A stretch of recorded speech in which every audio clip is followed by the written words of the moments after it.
Morning, Rob. I got most of these. Larry, I think their answer is going to be like Green Lake, Grant, and maybe Mayfield going together. All right, Gene, 3 minutes, right? Yeah. 3 minutes. The ones on the east for them. 3 minutes. Just people think he doesn't see me yet. You just have to cut out some. Working your way around. Burn. He thinks so. Right up. Right out of there. I don't know about Mayfield, but Grant, they're paying for it out Yeah. there. Oh, yeah. They don't have a millage.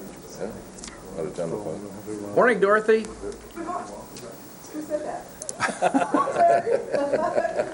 Nobody important. Nobody important.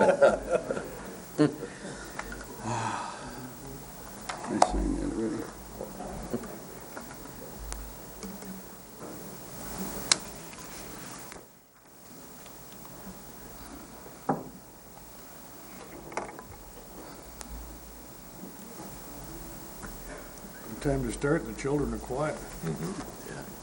Good morning. It's Wednesday, February 16th, 7:30 a.m. I'll call the Ways and Means Committee meeting to order. We'll stand for the Pledge of Allegiance. I pledge allegiance To the flag of the United States of America and to the republic for which it stands, one nation, under God, indivisible, with liberty and justice for all.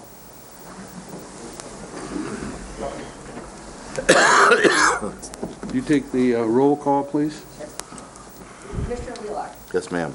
Thomas. Yep. Richardson. Here. Maxwell. Here. Lundpool. Here. Inman. Here. Hensel. Good morning. Gilman. Yes. Chairman, please. Present.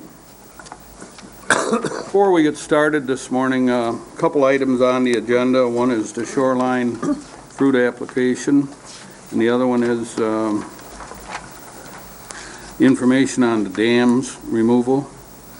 If anybody has any comments that they would like to address to the board, the appropriate place would be the first public comment, which will be coming up shortly.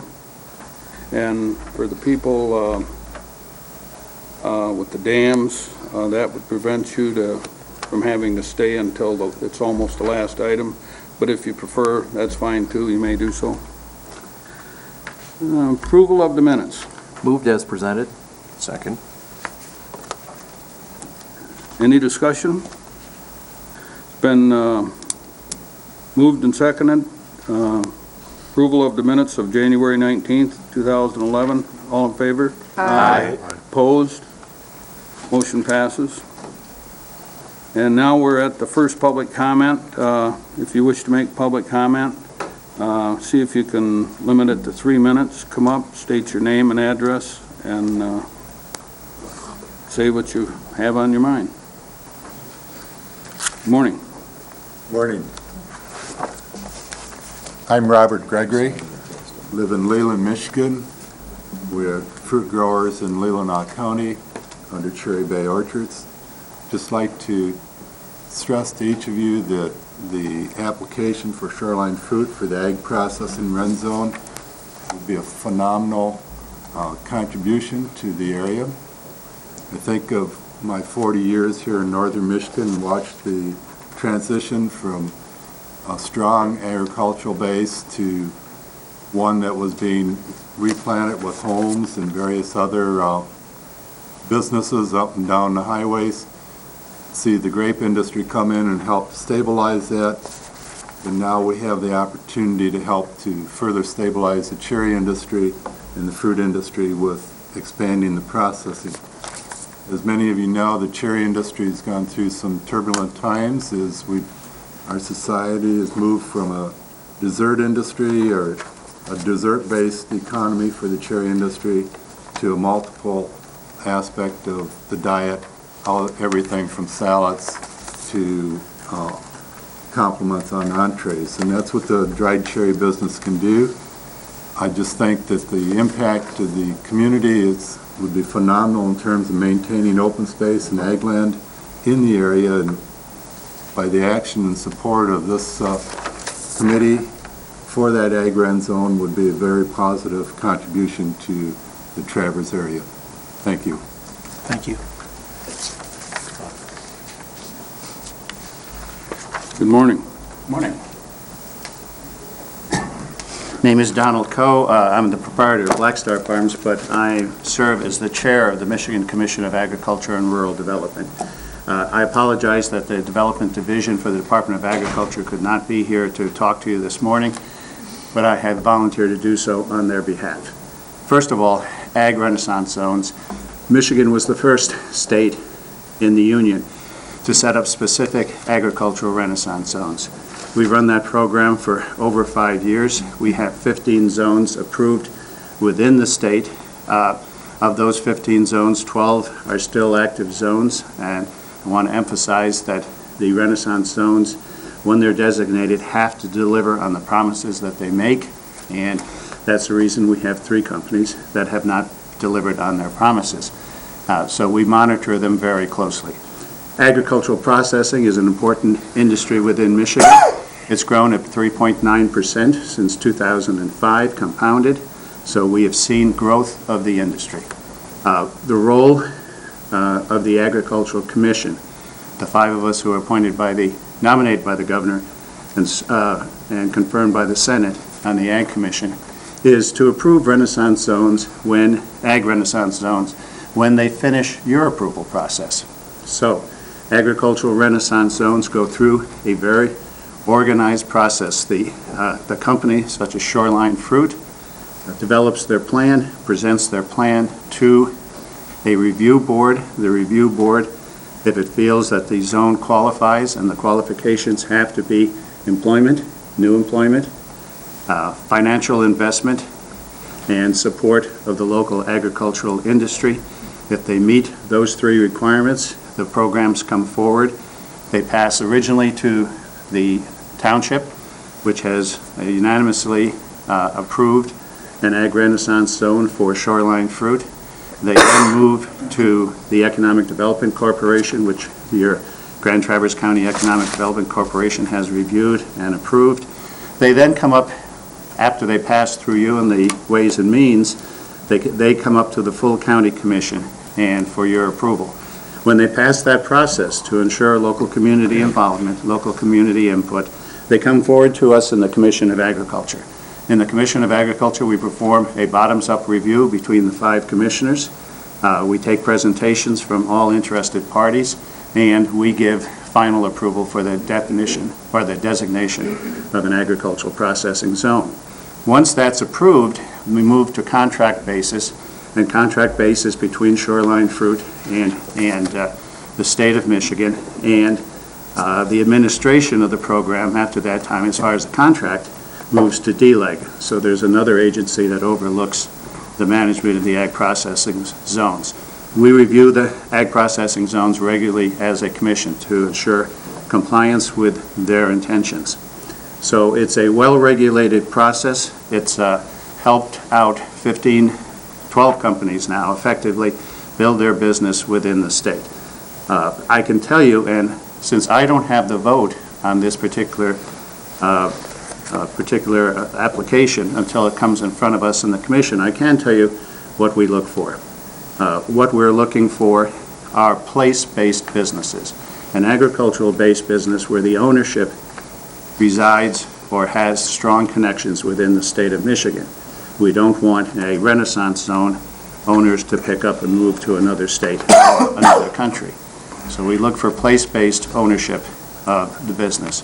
We look for the processors and growers who are providing the raw material to be local.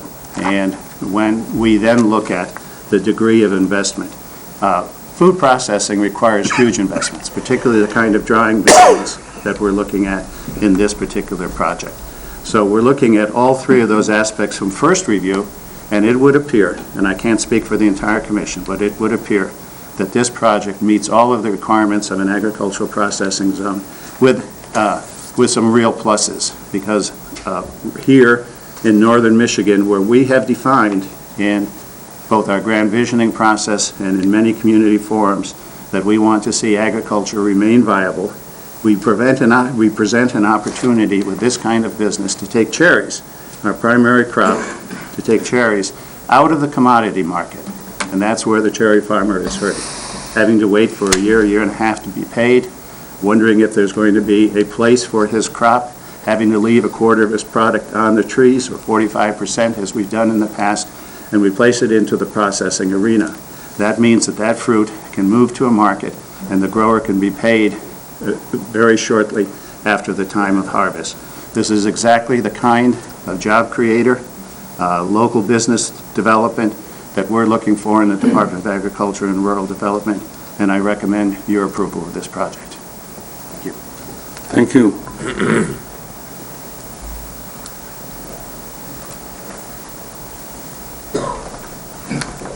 Good morning. Good morning. My name is Ron Prentice. I live on East Silver Lake Road in Grand Traverse County. I currently am the president of Cherry Growers. Cherry Growers is a fruit processing cooperative with 68 active members today that are in the business of growing sweet cherries, sour cherries, and apples, among other fruit items, but those three are processed through the cooperative they own, which is located in Grand. Kind of an interesting fact, Cherry Growers is the last remaining cherry pitter that exists in Grand Traverse County.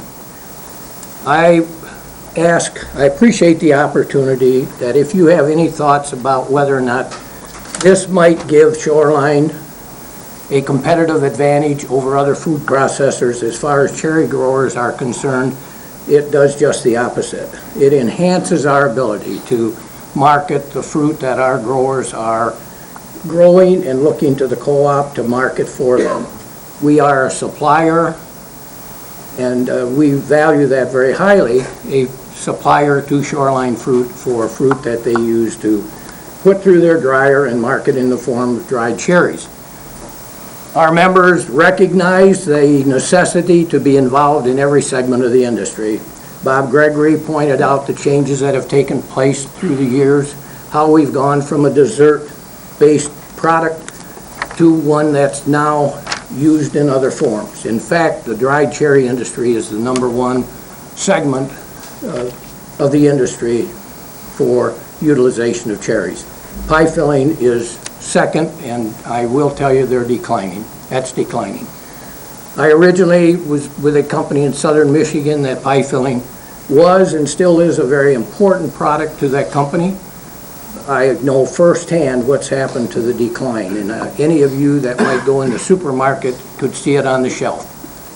The shelf space that's devoted to pie filling is probably about a third of what it used to be. So this industry definitely needs the dried cherry industry. We also need the cherry juice and concentrate, and as well as the frozen, because the dessert category is still important. But as far as the competitive disadvantage, from our perspective at Cherry Growers, it does not exist and should not be a factor. In fact, it's just the opposite.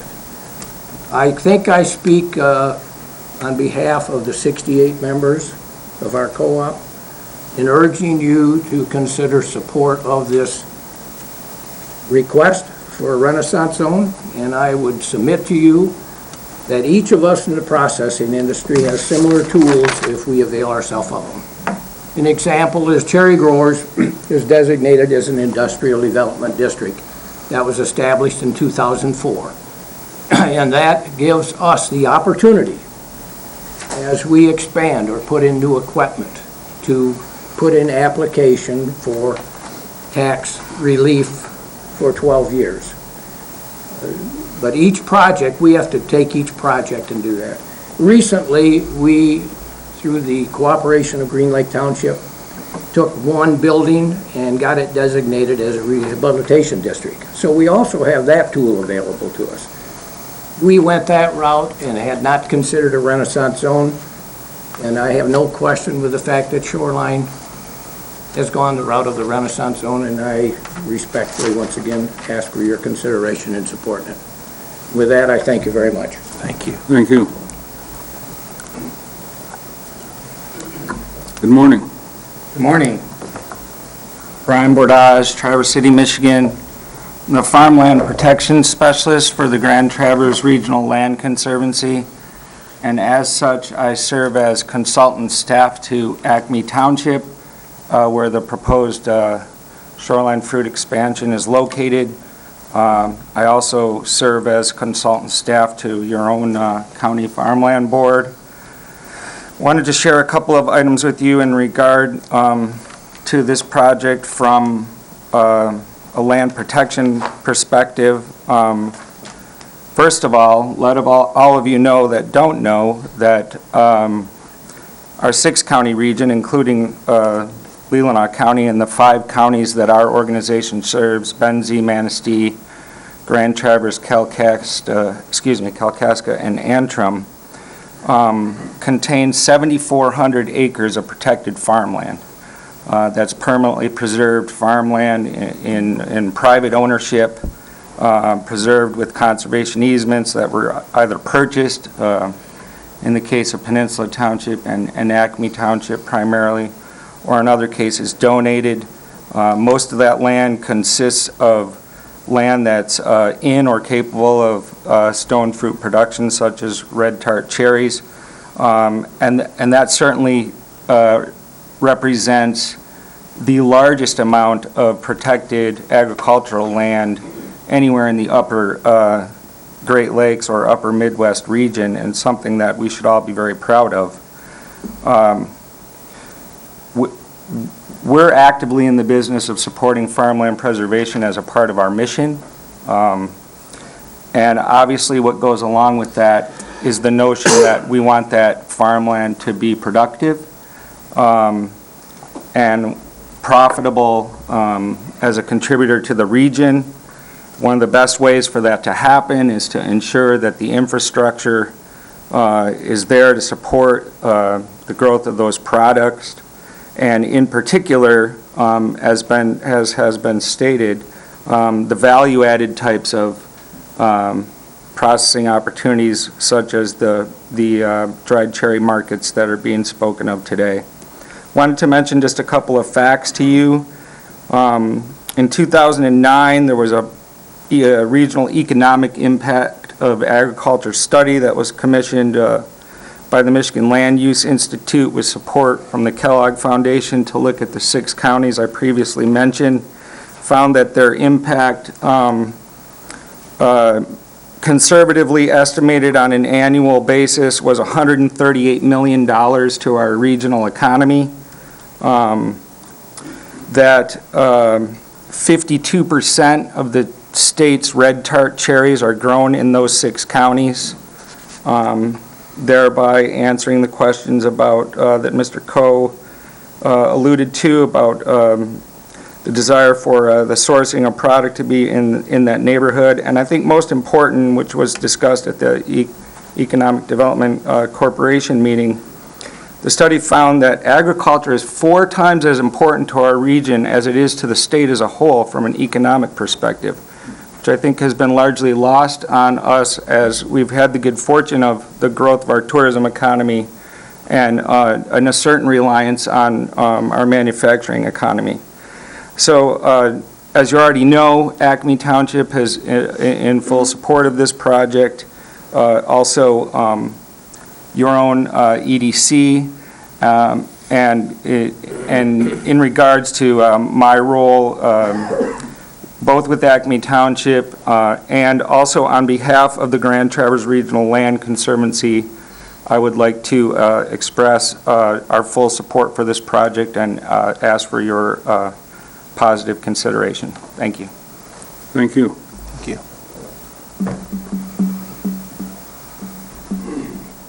Good morning. Good morning, Mr. Chairman, Morning. Morning, Larry. fellow committee members. Aside from the importance to our identity. Could you state your name, please? Pardon me? I'm Larry Lake. I'm the Whitewater Township Supervisor, and I do have 2 small cherry farms. Basically, I'd like to speak in support of this particular initiative, and aside from the obvious importance to our identity in this area and all of our fellow neighbors and things like that, there's 2 main reasons why it's important to Whitewater Township. One of those is that there's several farmers that this could help a great deal. And it's important because they're at a point where something like this could really help. The other reason is that there's the obvious employment that could develop or from this particular initiative. So those are the main reasons. There's a lot of good reasons, but those are the two main reasons, and it's important. And it's important to a lot of people that I care about there in Whitewater Township. And I urge you to act positively on this. Thank you. Thank you. Thanks, Larry.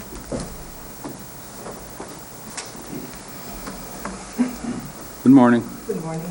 I'm Dorothy Donville from Acton Township, and I'm just here to say our board and myself personally really support the fact that this company is coming to Acme area. Their employment is, like Larry says, number one, and also the fact that they're going to be using all the cherries and helping the cherry farmers and keeping the areas as beautiful and attractive as it is now, with trees and streams, you know, I'm that kind of person that likes that kind of stuff. And I want to say I just support it. And I'm very nervous in front of all you guys, so I'm kind of just saying it's a good thing, and it's going to help a lot of people. That's all I have to say. Thank you. We get nervous in front of you. I was just going to say that. Morning. Morning. My name is Matthew Scheck, Traverse City resident, and I'm here just to make comment on, I believe the dam issue was being discussed again. I've always felt that that issue was too hastily decided. I have attended one IT meeting. At that time, there was still discussion about funding. If that particular issue has been resolved, I'm not aware of it, but I think it probably has. One thing that I wanted to specifically mention, I have been for the use of those dams at least until we had some type of reasonable backup and local power production, and we just haven't. And I just feel that that decision to remove the dams was just too hasty.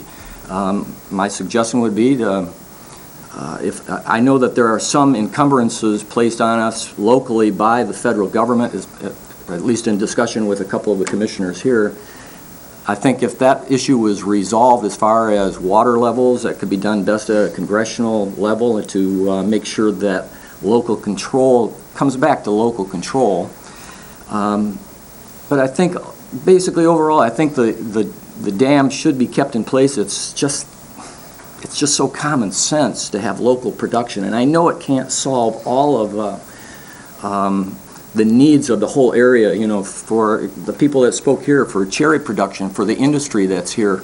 But we do need some type of local production, at least until we can get whatever source it's going to be, if it's going to be coal-fired power plant or whatever in the future. But I just thank you for at least this commission opening it back up so that some more local input could come into it and hopefully keep the dams at least in operation.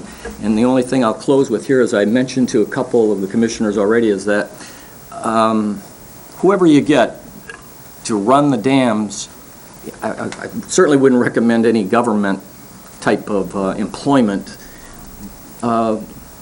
Put whoever does bid on it into a contract, a performance bond of some type, so that, you know, some people may talk big about producing electricity, but if it really is incumbent upon them to produce, or they're going to face some type of penalty, then I think you have a bigger handle on it. So thank you very much. Thank you.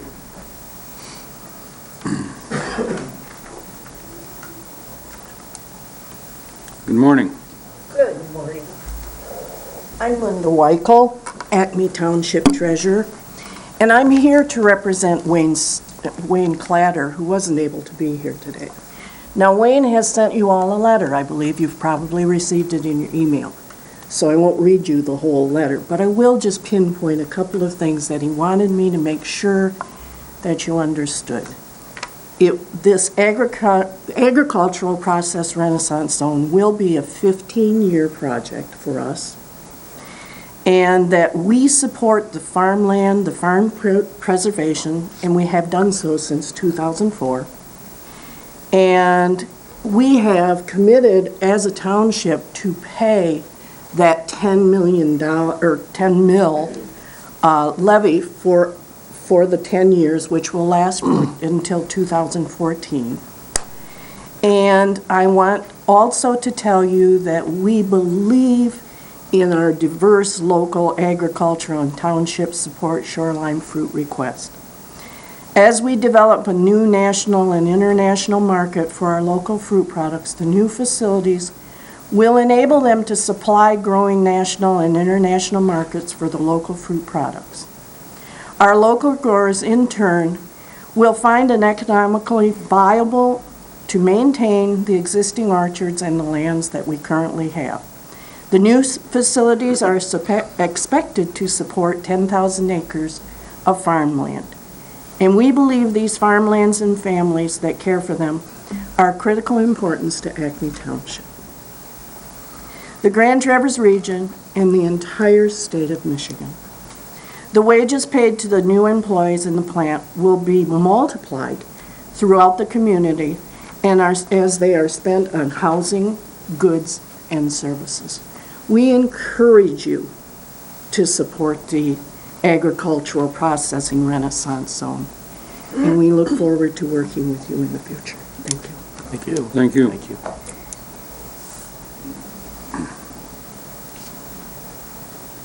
Good morning. Good morning.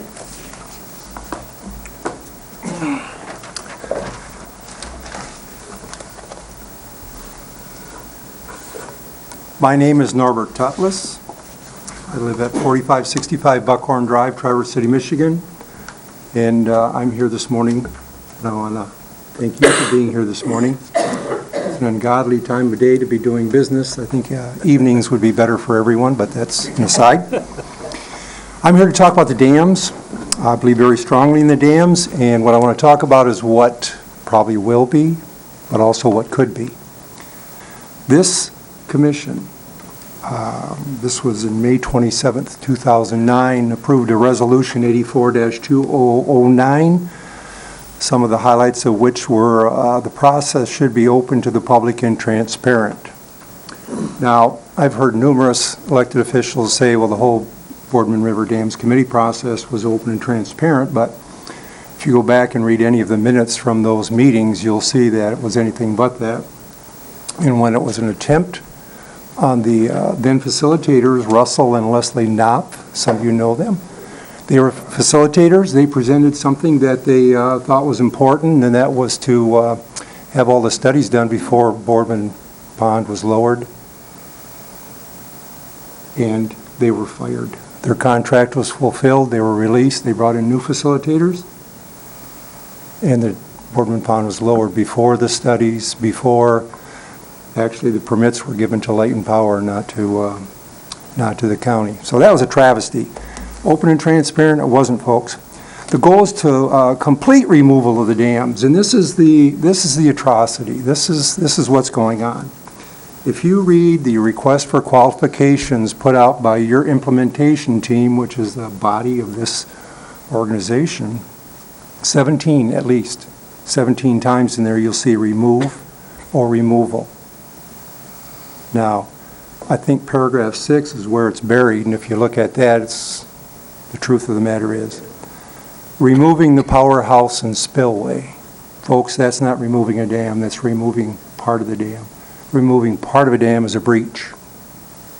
This is a breach. It's a breach of trust. It's a breach of a dam. If you leave the embankments are the weak part. If you talk to the dam engineers, you're going to have problems in the future with them. They're going to be an attractive nuisance, and as a taxpayer, I don't want that. You're going to have maintenance of those dams. The dams are still going to be there. The powerhouses are going to be gone. You know, I'm for saving it, but if you ask me, breach the embankment, leave the powerhouse there, then if you come to your senses, you can always crank it up again and produce, but you're never going to produce if you remove the powerhouse and the dams. This is a travesty, folks, and I'm going to tell you why and what supports that. If you read the minutes from the Conservation Resource Alliance, which is the facilitator now for the implementation team, which is a sub-body of this organization, you will see in their minutes of December 3rd, this $1.3 million grant they got from the Great Lakes Fisheries Trust, which is a travesty. It's the money that Consumers Power and DTE put into the Fisheries Trust because they were killing fish. And so the state's taking this money and they're giving it to Traverse City Light and Power or Traverse City to remove their dam. It's a travesty. It's designed to increase the fishery in the bays, and it's being cubbyholed to an organization that's going to remove a dam that potentially would eliminate competition for consumers in DTE. But it's now down to $1.2 million, and it's probably less than that. But it began with, they were going to spend $30,000 for pre-removal. That's for studies, which have already been done. $1.2 million for dam removal, then $155,000 for stewardship and restoration. And as you know, that's Trevor's, that's Trout Unlimited coming in and restoring the stream banks along with Conservation District. Well, it went down because the grant was lowered to $1 million, so now they're using the money, $200,000 for pre-removal, from $30,000 to $200,000, sevenfold. That's for more study. $700,000 for removal. That's the nugget, folks. $700,000 for removal. The ECT study, 3 years worth, over $1 million. No way can the dam be removed for $700,000. No way can it be removed for $1,700,000. It can only be breached. This is, it's a direct violation. The completed state should minimize the city and county's liability and future maintenance needs. It must balance the economic, social, environmental, and recreational needs. But number 4 here in this resolution is the important one. To simply breach the dams and leave all other structures in place is not desirable. That's what we're talking about doing.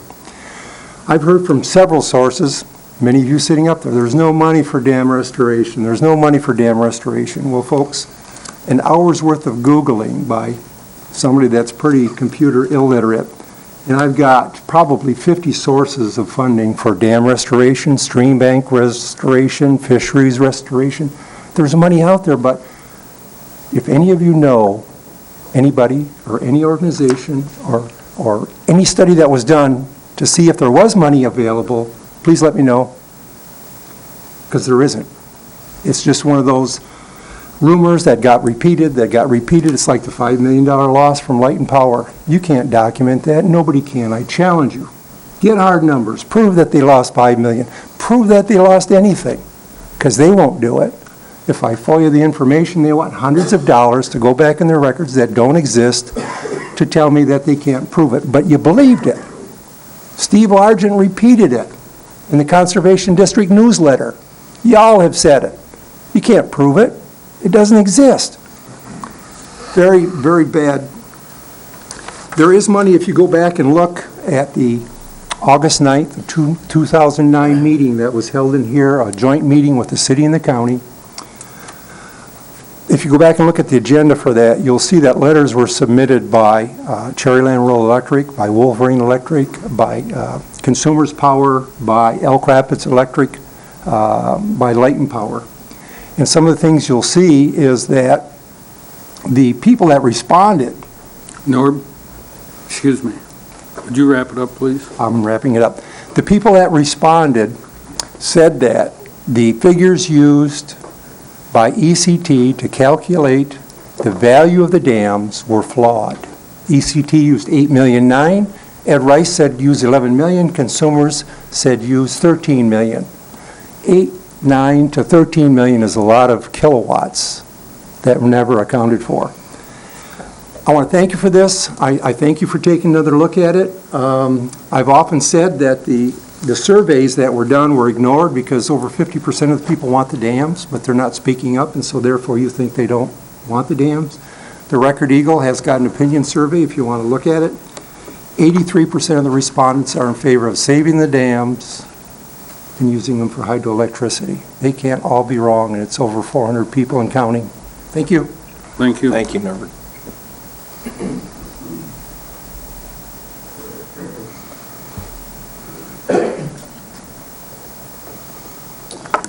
Morning. I'm Andy Knott. I'm the Executive Director of the Watershed Center, Grand Traverse Bay. The Watershed Center has approximately 800 members, and the majority of those, about 600, live in Grand Traverse County. I also want to address the issue of the dams, and I want to start out by just talking a little bit about the process. The Watershed Center was heavily involved in the BRDC, the Borden River Dams Committee process, the 3-year process that culminated in April of 2009 when the dam owners, this board, and the city commission voted for dam removal. I've been involved in environmental issues for 25 years, both here in Michigan and in Indiana. I've been involved in similar, even larger scale projects, and I've never seen a process that was more open and inclusive than this process was. It was over 3 years. There were monthly meetings of the full committee and many, many subcommittee meetings. And someone on this board, I think it was Commissioner Limcool last week, talked about how if an issue was brought up in these meetings, it was addressed. It was referred to a standing committee, or sometimes new committees were formed. And this wasn't just a situation where people came and gave public comment. If you attended a meeting, you were an active participant in these meetings. You were a member of that committee on that day. So it was one of the most open and inclusive processes I've ever seen. And again, the ultimate decision was made not by that committee, but by the dam owners. Secondly, on the benefits of dam removal, there's some discussion, I think, today about perhaps just forgetting about hydropower and just leaving the dams. If that were to happen, you would still not realize the benefits of dam removal, obviously, and you'd still see the economic or the ecosystem damages that are occurring from having those dams in place. Removing those dams will restore over 250 acres of wetlands, almost 60 acres of upland habitat. It would restore over 3 miles of new river channel. If you leave the dams in place, whether or not you're debating hydropower, you're still going to see the warm water damage that the dams cause to the fisheries. You're still going to see the sedimentation in the upper reaches of the impoundments. You will not realize all the benefits of dam removal, which also include economic benefits. The studies show that removing the dams could bring in more than $3 million in recreation, tourism, and property value increases to the region. And these are all benefits that will occur for generations to come. If you keep the dams, you're going to have to be paying for ongoing maintenance for as long as you keep them. With regard to power generation, I've been a big supporter of renewable energy and green energy. In previous positions at the Grand Traverse Band of Ottawa and Chippewa Indians, I managed a renewable energy grant for the tribe. I also worked for the Hoosier Environmental Council and managed campaigns advocating for renewable energy. Hydropower is not green energy. And these dams are not productive from a cost standpoint. That's why they were abandoned by Traverse City Light and Power. And all the studies have shown that it is not economically beneficial to repower the dams. Lastly, I'll just talk a little bit about the fundraising. Back during the BRDC process, many of us involved in that said that there are grant dollars out there to remove the dams and for river restoration. And I'm here to tell you that the implementation team is proving that point. The implementation team has raised $2.1 million in just the last 18 months from non-local government sources. So we are bringing in dollars to this community to take the dams out. That's also going to result in creating jobs in this community. And so I'm just saying that everyone is pitching in. It is happening. We always said that we could do this with grant dollars that we could find and attempt to minimize the local input of dollars, and that is happening. So I just want to thank you for your support in the past in terms of this restoration project. It'll be the largest river restoration project in Michigan. And I thank you for your time this morning. Thank you. Thank you.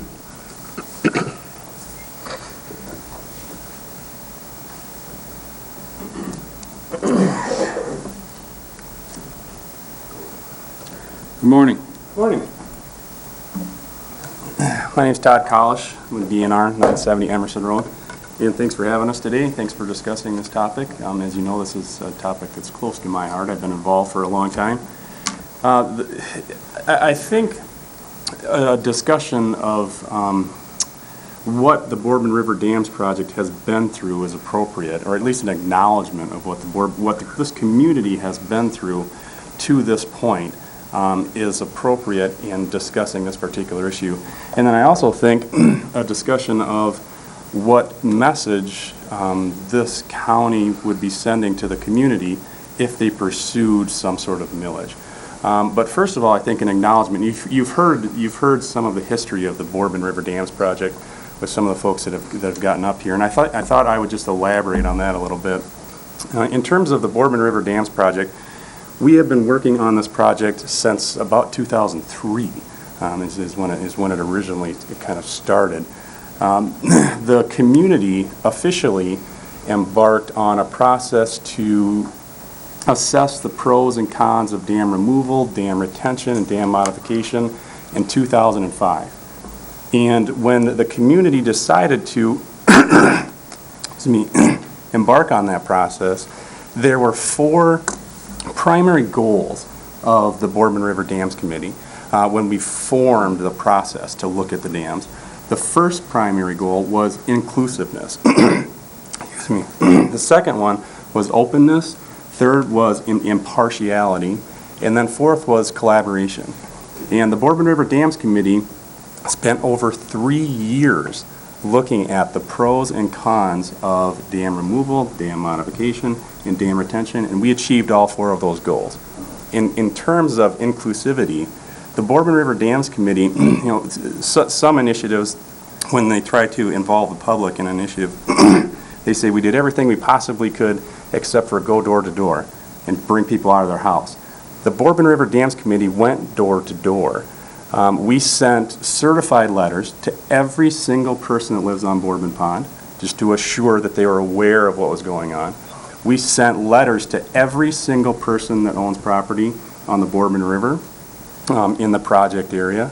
We sent letters, and I can show you those letters if you're interested in them, but the letters actually said that basically beware, we may be coming to your door to encourage you to participate in this project.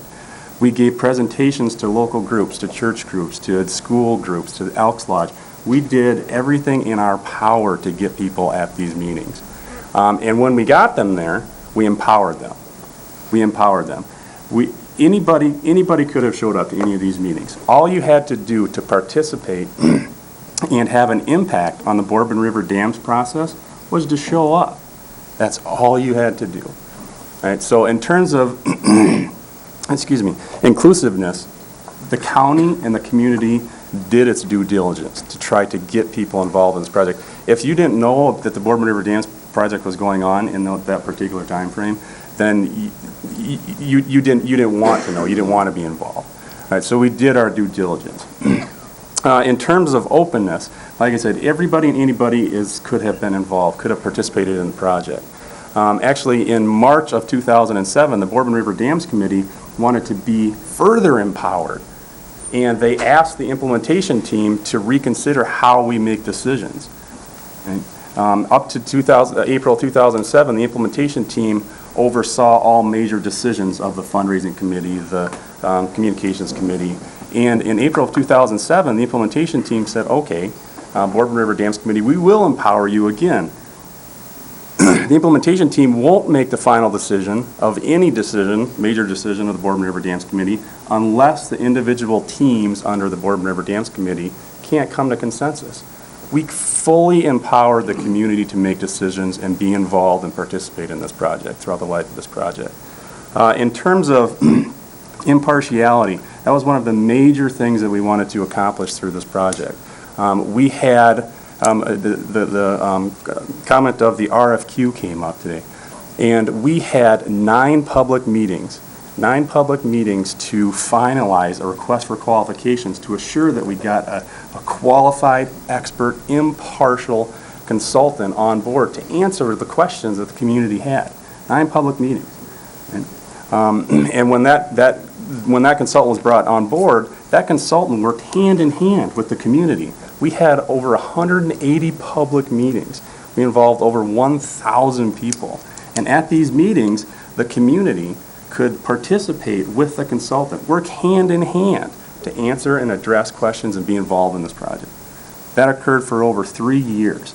This consultant employed nearly 30 different expertises, right? There were biologists, there were engineers, there were experts in dams, and they were extremely impartial, right? The consultant had, in the past, performed work on dam removal and dam retentions, right? And so the second thing, and I'll wrap this up, I'm getting a little bit long. The second thing that I think is important to consider is what message you would be sending to the community if you pursued some sort of a millage.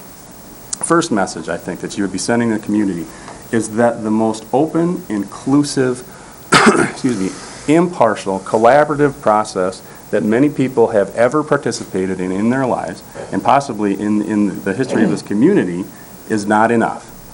Right? And we're not sure when this is going to stop. I mean, is there an end point to this particular issue? The second message you'd be sending to this community is that Grand Traverse County isn't necessarily concerned with the economic vitality that this project has brought to this area. This project has brought almost $4 million to this area since 2005. We've raised almost $4 million. Right? And we also have $3 million worth of grants in queue as we speak.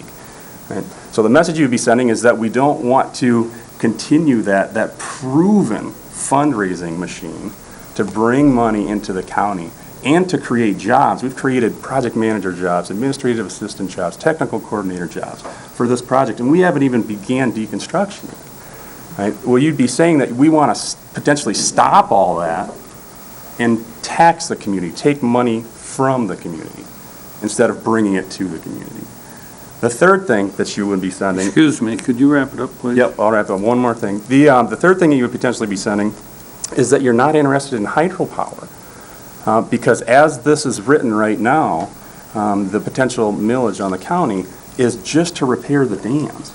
Right? There are two different agencies that regulate dams. The state regulates dams if they don't produce hydropower. Federal Energy Regulatory Commission regulates them if they do.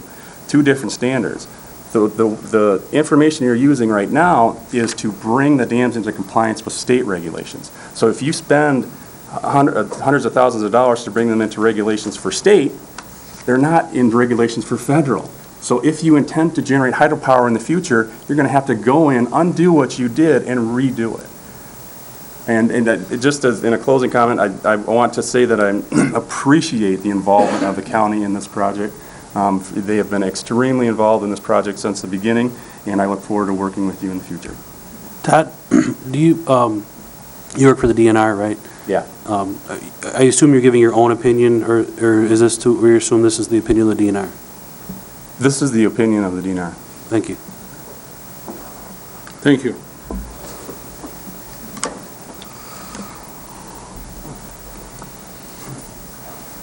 Hi, I'm Nate Winkler, biologist with Conservation Resource Alliance and project manager for the Boardman project. And I just want to address one of Mr. Tutlis's comments about the dam removal versus dam breach concept. Through our developing a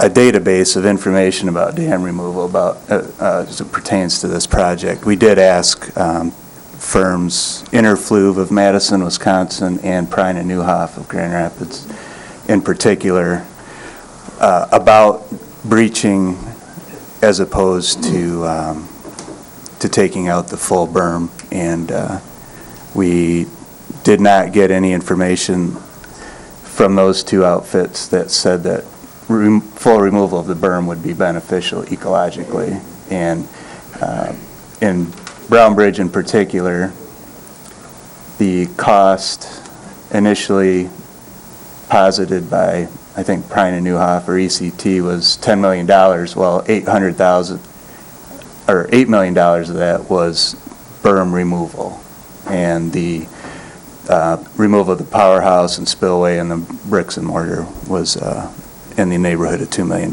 So road development, trucking of the berm material out of the valley, all that would have contributed to about $8 million. So, and that's why we are pursuing breach instead of full removal.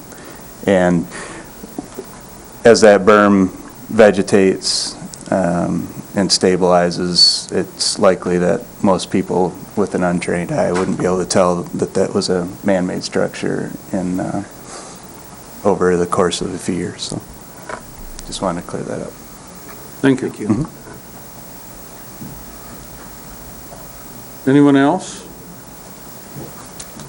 We'll close public comment. Mr. Chairman, if I could, I'm just going to pass out a letter. I received an email from Ron Alpers this morning opposing the removal of the dams and encouraging hydro power generation. He asked if I would pass it out to you so all the commissioners had it, so I'll do that now. Okay, and in regards to shoreline fruit, I received a call from McManus Orchards yesterday, and John is in full support of their application, and he wanted the board to know that. Okay, next item is the approval of the agenda. Mr. Chairman, I move for approval. Support.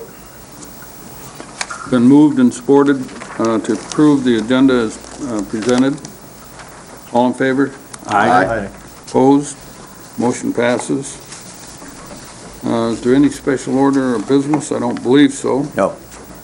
And Linda, would you read the consent calendar? The purpose of the consent calendar is to expedite business by grouping non-controversial items together dealt with by one commission motion without discussion. Any member of the commission, staff, or public may ask any matter on the consent calendar that is removed therefrom and placed elsewhere in the agenda for discussion. Such request will be automatically accepted. Any item not removed from the consent calendar, the action notice, receiving file, or approval is approved by the committee action adopting the consent calendar. A, receiving file, 1, government request for office space. B, approve appropriation request. Does anybody from the public wish anything off the consent calendar removed from the board? Motion to approve the consent calendar. Support. Been moved and supported to approve the consent calendar as presented. All in favor? Aye. Aye. Opposed? We need a roll call. They need a roll call, yeah. Commissioner Thomas? Yep. Richardson? Yes. Batchbauer? Yes. Lensville? Yes. Inman? Yes. Henschel? Yes. Gilman? Yes. Wheelock? Yes, ma'am. Chairman, please. Yes. Next item on the agenda is planning, the draft of the 2011 board work plan. Good morning, John. Good morning, John Syke, Grand Traverse County Planning and Development Director. This is just a follow-up to your strategic planning session that you held on January 22nd. What I basically did was, you'll have two documents there. One is just a list of all the different items that were posted and the number of votes that those items received underneath the different goals. And then the actual work plan is just really taking those that received 4 votes or more. And I did kind of break them out into either those priorities that are geared towards the board and those that may have more impact outside of the board's realm, and those we kind of call county-wide priorities. I guess what we're here today is just to, one thing that you need to do is have some further discussion on whether these are still valid, and if so, then you need to actually determine how you're going to achieve some of these. I didn't really go through and wordsmith these too much, so a lot of them probably could be refined a little bit more in terms of what those objectives are, but that's where we're at right now is an opportunity for you to kind of, does this still make sense to you, and if so, what are those steps you're going to do to carry out those objectives? Larry? I have a couple questions on on some of the priorities, I guess, and the clarification on the language and what we're really trying to get at. But I guess my first question is, in terms of the validation, I'm just wondering, Mr. Chairman, if you would allow, I guess, another vote or another show of hands on first item. I just don't remember or recall commissioners speaking about merging parks and facilities together. There may have been one or two, but I didn't think it was a mandated. So I would just ask if we could take a second look at that and maybe either have a show of hands or a vote that feel that that's an important item that should be at the top of our list. No. Jason? It was actually worded consolidate, and it was up on the board, and it did get a majority. Yeah, I'm asking for another vote on that. Are you, excuse me, Chairman, are you asking us to vote whether we're actually going to do this or whether we're going to keep it on the plan? Keep it on the plan. For consideration. Yeah, I just want to know. Chris? I guess I didn't. I'd like clarification on it. One of the other items, and I don't know whether John merged them or not, so now would be a time to ask. Commissioner Lemkool mentioned that we ought to take a look at consolidating parks, but not necessarily with facilities. He mentioned the possibility of the Conservation Department or looking at a way to form a Parks Authority. And so those votes may have been combined. No, actually, those were separate. Really? Yeah, there were 6 votes for consolidating parks with facilities management. I think it was Commissioner Gilman's recommendation. I just wanted to make sure there wasn't confusion about that, as Commissioner Maxbauer has indicated. I wonder if the chairman would allow, I guess, a showing hands or a vote. Yeah, I will, as soon as we're done taking input from any of the commissioners interested in giving it. Yeah. Because I think there was a little confusion on that one. I would appreciate some clarification, and perhaps for the public as well, is what is the point of this plan? I looked at last year's plan, and there's a good many things that didn't get done. It says on here basically finish removing the dams.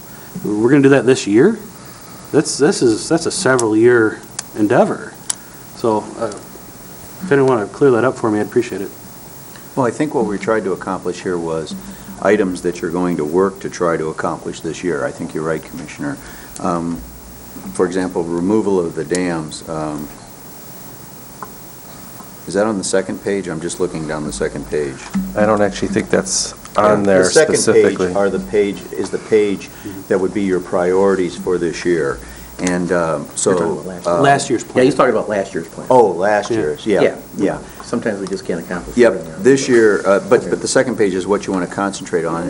And basically what John did after he talked with me is he just took the highest, there were 8 of you who voted, and he took the, everything that got a priority of 4 or more, more than half the commissioners there wanted to do it. And that he kind of worked into a work plan that we could work on this year. Now, obviously, some of these things were worded in a way so that they could be accomplished. Review the health services building project and seek opportunities for combining other services within one building. So we will be able to review that this year and look for opportunities to combine. But you notice it doesn't say build and, expand the health building, because that's unlikely to be able to get done in this year. So, not perfect, but this is just kind of a structure, a guideline based on what you said was important as commissioners of what you wanted to accomplish in this year. You notice creating a financing plan for the septic plant is still there, and we didn't complete that last year. Of course, there's a lot of other players in that. But these are things, for example, the establishment of an elected road commission. You've been very upfront about that, and I know we've talked to our legislators, and the hope is, and MAC, and the hope is that will be done this year. So, I think most of these are doable during the course of the year if you so choose. In response to your question, Rob, these are mere guidelines, and there's a lot of things that obviously we can't accomplish in 1 year. And if they weren't on a work plan where we did some work on them, they kind of just have a tendency to go by the wayside. So that is why they're on there. There are obviously some that we can accomplish, and we attempt to do that. Does that answer your question? So these are things we're going to work on, not necessarily do? Right. Okay. Herb? I think my biggest concern on this is when you put the parks as the number one priority. You're telling our administrator that we want you to go forward and make that happen as a higher priority than to evaluate programs and services to cost benefits. So all of a sudden, that takes a second seat to doing something with the parks. That you're telling, you go and you make something happen with the parks, because that's your number one priority. I personally don't feel that should be our number one priority for our board. I really think that and that's what I think Larry's concern is that when you have 6 votes, it put that priority way up above all the others. So, and so I think that's the question is should that be the number one priority in efficiency and effectiveness? Or should we be looking at evaluating program services or reviewing necessary boards and committees? Those took some votes also, but we're telling the administration that that's not as important. So that's my concern on this. John? I think these weren't necessarily intended to be ranked, ordered. They were by the votes, so you could determine it that they are, but these are just those that you want to concentrate, realizing that there's going to be a flood of all different types of issues that are going to come before you, but these are the ones that you want to make some traction on. Whether you get a little bit or you actually complete that objective is up to you, but it's not necessarily ranked order, but certainly the votes do kind of indicate what might be the priorities. Well, yeah, I mean, if 6 out of 8 commissioners that were there, and I know you had to leave, Commissioner Fleece, but if 6 out of the 8 feel that's the number one priority, and it turns out to be the number one priority, that's what we should spend our time on, if that's the priority of the board. Well, what, Sonny? I guess, I sat there that day, and Ross and I talked about it when we were looking at it. I can't imagine how this project got 6 votes. At least from my perspective, our facilities department has more on his plate right now than he can handle. I can't possibly imagine that we want to combine all of our 13 park systems into that same department. It just doesn't make any sense for me. And I guess what I would simply ask is, of the 9 commissioners, the 8 commissioners that were here who voted, who thought that was the number one priority that we needed to do? Well, I think we can, or Jason? No, I don't think it necessarily means that anybody thought it was the number one priority. However, I think it was on everybody's plate. And what happens is if everybody thinks that it's something worth looking at, it gets a vote. It just so happens that it happened to take a greater number. As far as putting parks in the plate, it doesn't mean eliminating the Parks Board. What it means is actually putting the operations of the facilities under facilities. That's what facilities do. And that's why I brought it up in the first place, and I think I thought that was the general idea that the people who put the sticker on might have thought. Ross? Larry, did you want to make a motion so that we can, resolve this? Well, I just thought, I just thought we would take a straw vote. Yeah.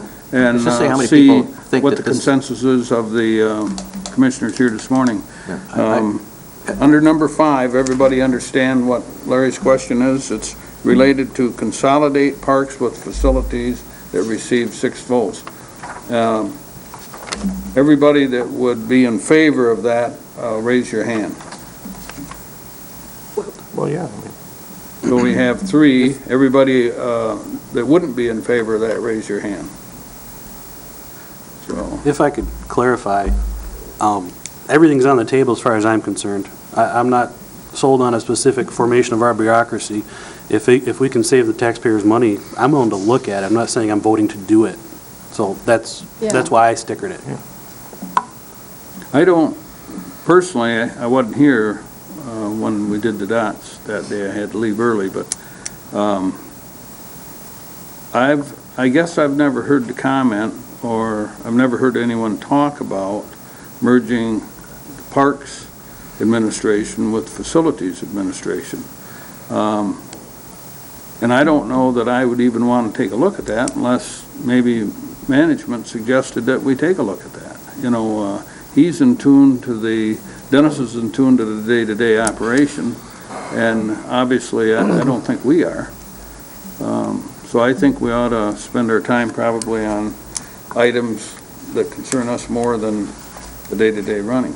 Jason? Just as a, as another passing note, it's also a matter of statutory responsibility, too. 46 says facilities. It says operation of facilities. It says operation and management of those things we own. It has nothing to do with operations of programs per 46.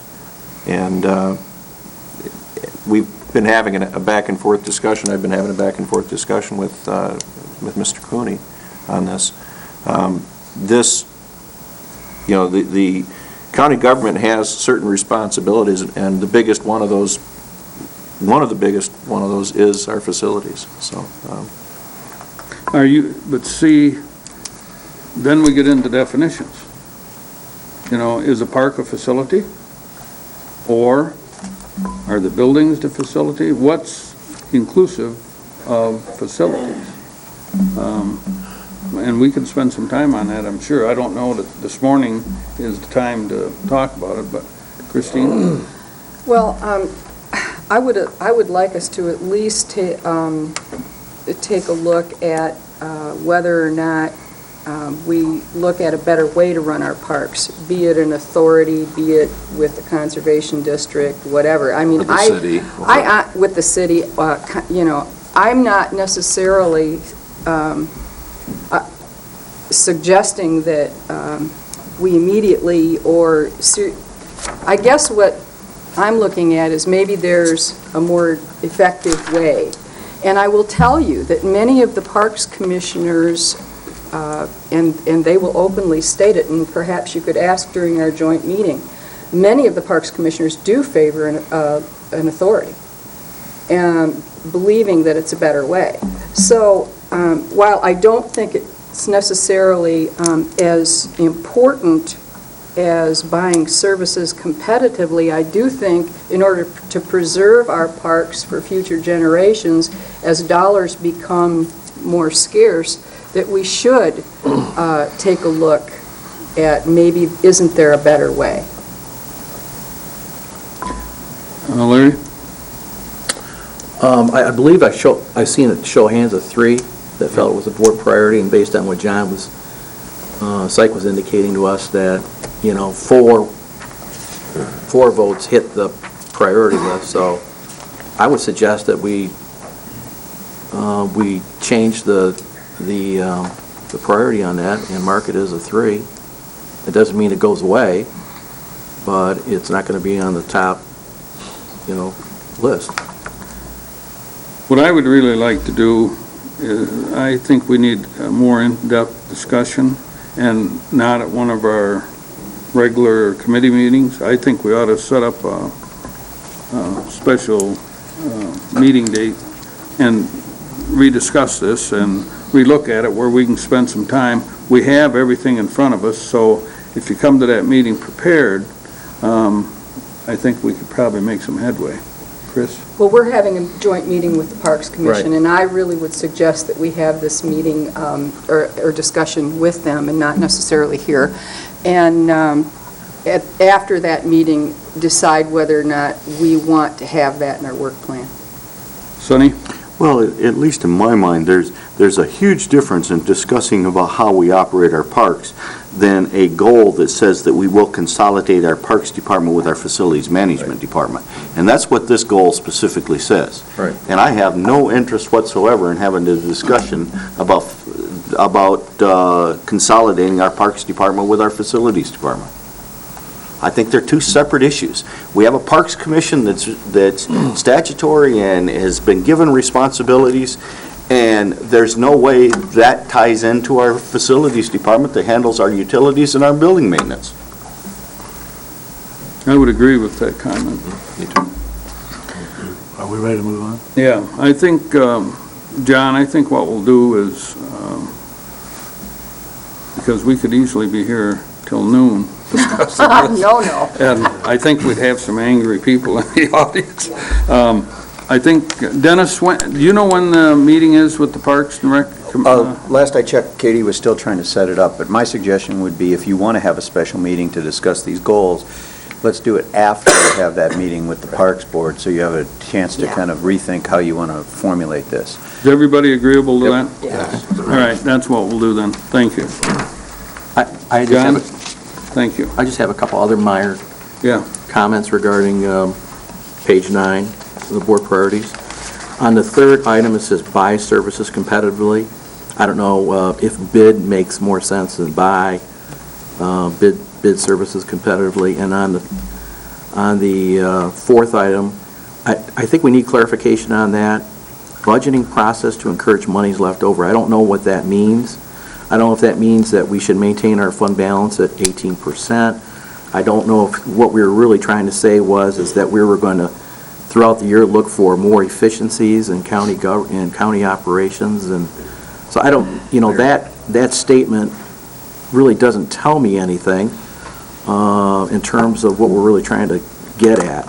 Because the board, as you recall, the previous board did vote to take as a part of their budget balancing procedure $625,000 out of the fund balance for last year, or for this year, and for next year suggested to this board to take $625,000 out of our fund balance for the 2012 budget year, and that was a way to split. That was a 2-year bridge to get us over what we thought were the decision and economic structure of the county and how to position ourselves. That gave us, a 24-month period, including this year, and setting up for 2012 to figure that out, which would still leave our estimated fund balance at 18%. So, I think we need a clarification, I think, on that particular comment, of what that really means, because I think we can discuss that at that meeting. In all fairness, just so I can clarify it right away, what that was part of the discussion that we had about the departments. When the departments go in and look at their budget and they say, well, I got to spend it down so I can get it next year. And what we were discussing was actually looking at the budgeting process to encourage them to have something left over instead of spending it all down. Kind of an incentive. An incentive program. That's exactly what that was. It wasn't anything much more than that. So what I'm saying is, on this draft here, we're going to need further. I think we need some clarification on the statements. Mr. Chairman, my suggestion would be that we have the commissioners take the next 2 weeks, review this. Any questions or comments that they have, such as these, that they want the committee to consider when you have the meeting on this, we'll compile all those questions and we'll have those back to the board, and we'll try to get answers to whichever ones we can answer. And then that way it could be part of the discussion at that special meeting. That's fine. Mr. Chairman. Yes, please. Just as a matter of information for all the commissioners, when I was going through my budget files in preparation for this morning's meeting, I ran across this fund balance analysis for 2011, and it was prepared by Dean Bott. And it states the fund balance January 1 of 2010 and the projected fund balance at the end of the year.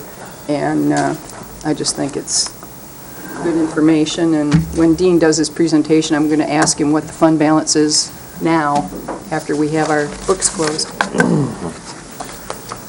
Do we need a motion to table this or to put it off? I don't think so, because it's an action item on our agenda. That's why I'm asking. Well, it's a consensus of the board to have a meeting after we have the meeting with the parks, so we'll just do it that way.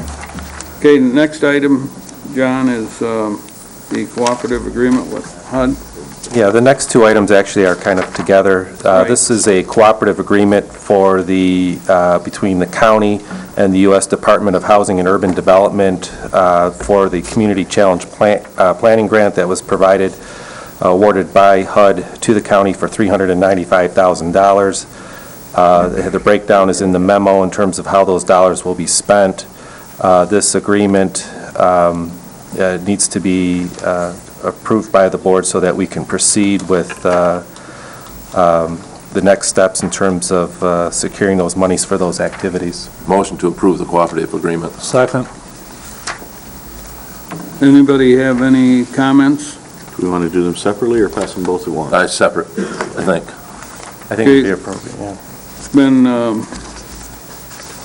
moved and seconded to approve the cooperative agreement for the challenge planning grant on page 10. All in favor? Aye. Opposed, same.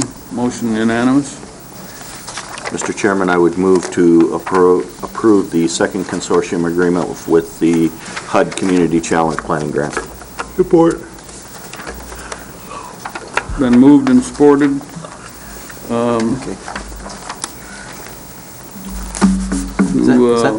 Oh, okay, that's not the reuse plan.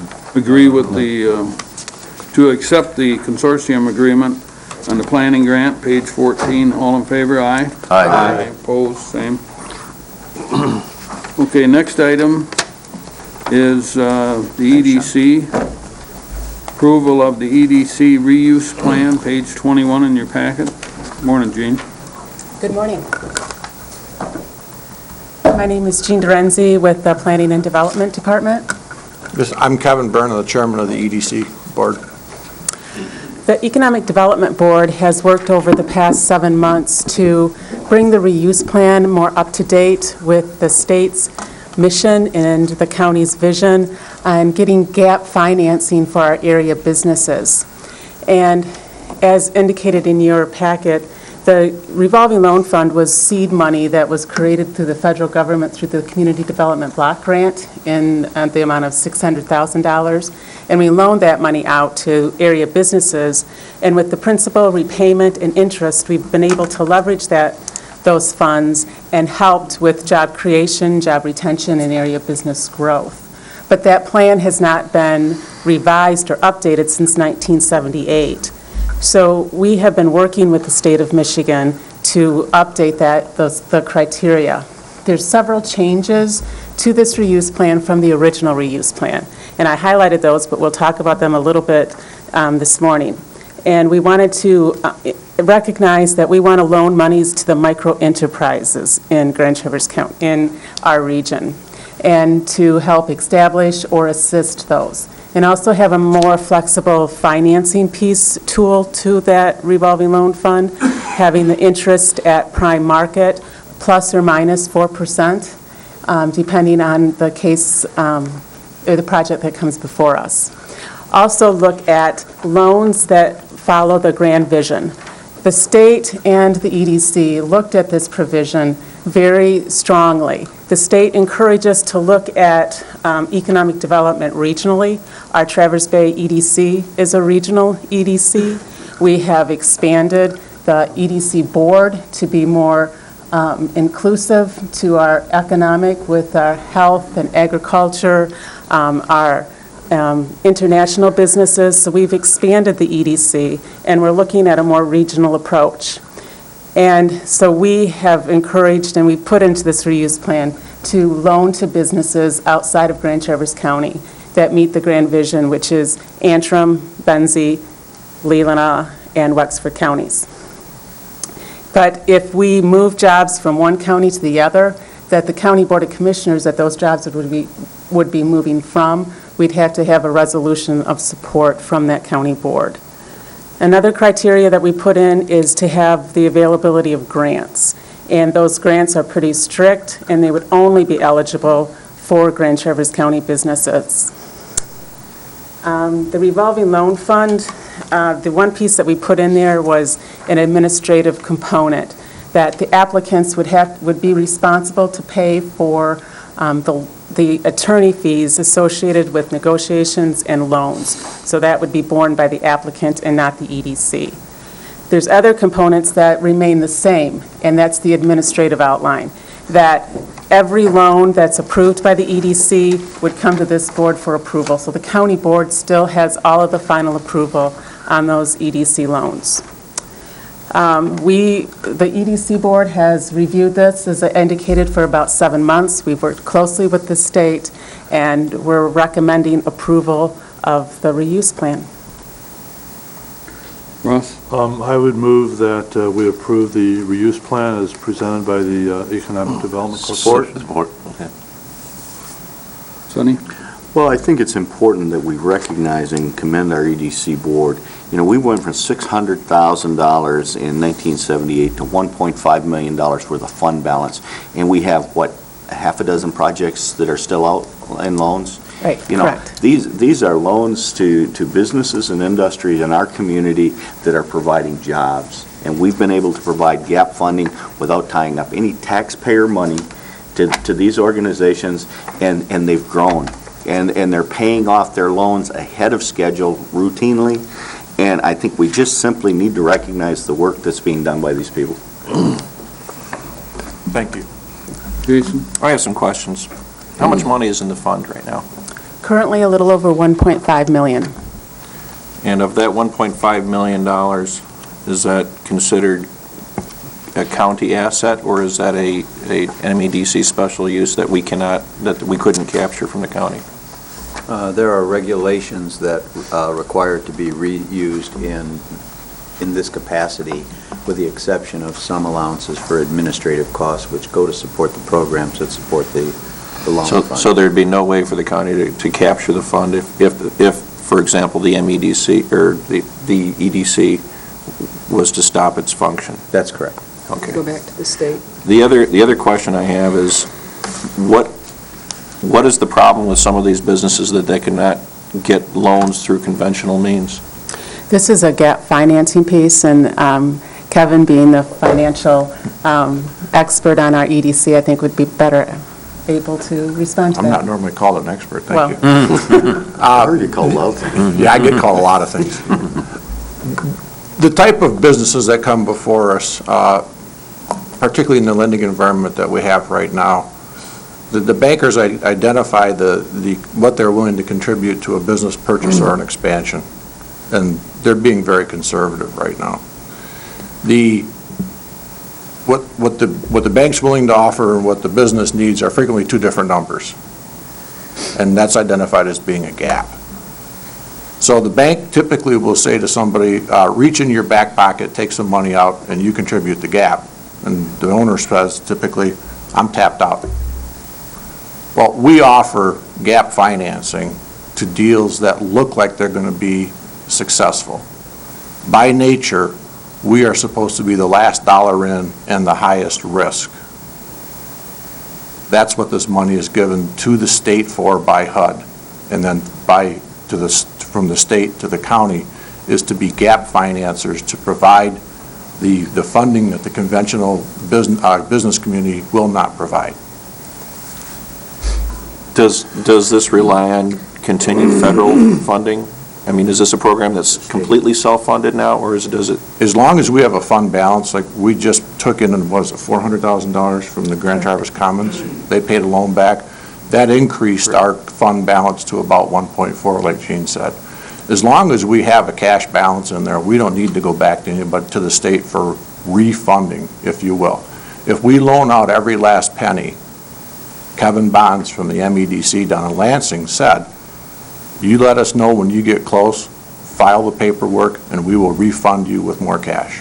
This money is all generated from CDBG loans and grants that were given to us back in the 70s and 80s that were revolving now. Once we got them, they stopped giving them. I guess what I'm trying to get at is if a money flow from Lansing or a money flow from the federal government stops, which in all likelihood is going to be the case, is this a program that's viable? Now, obviously, we had a great success with the Commons. That's pretty much, is that the case with most of the other projects? The vast majority of our loans have been successful. We've had some go bad in the last couple of years. I believe we had 3 go bad in the entire history of the program. We've had some specialty loans recently for the Commons and things, loans, combination loans, grants that have come.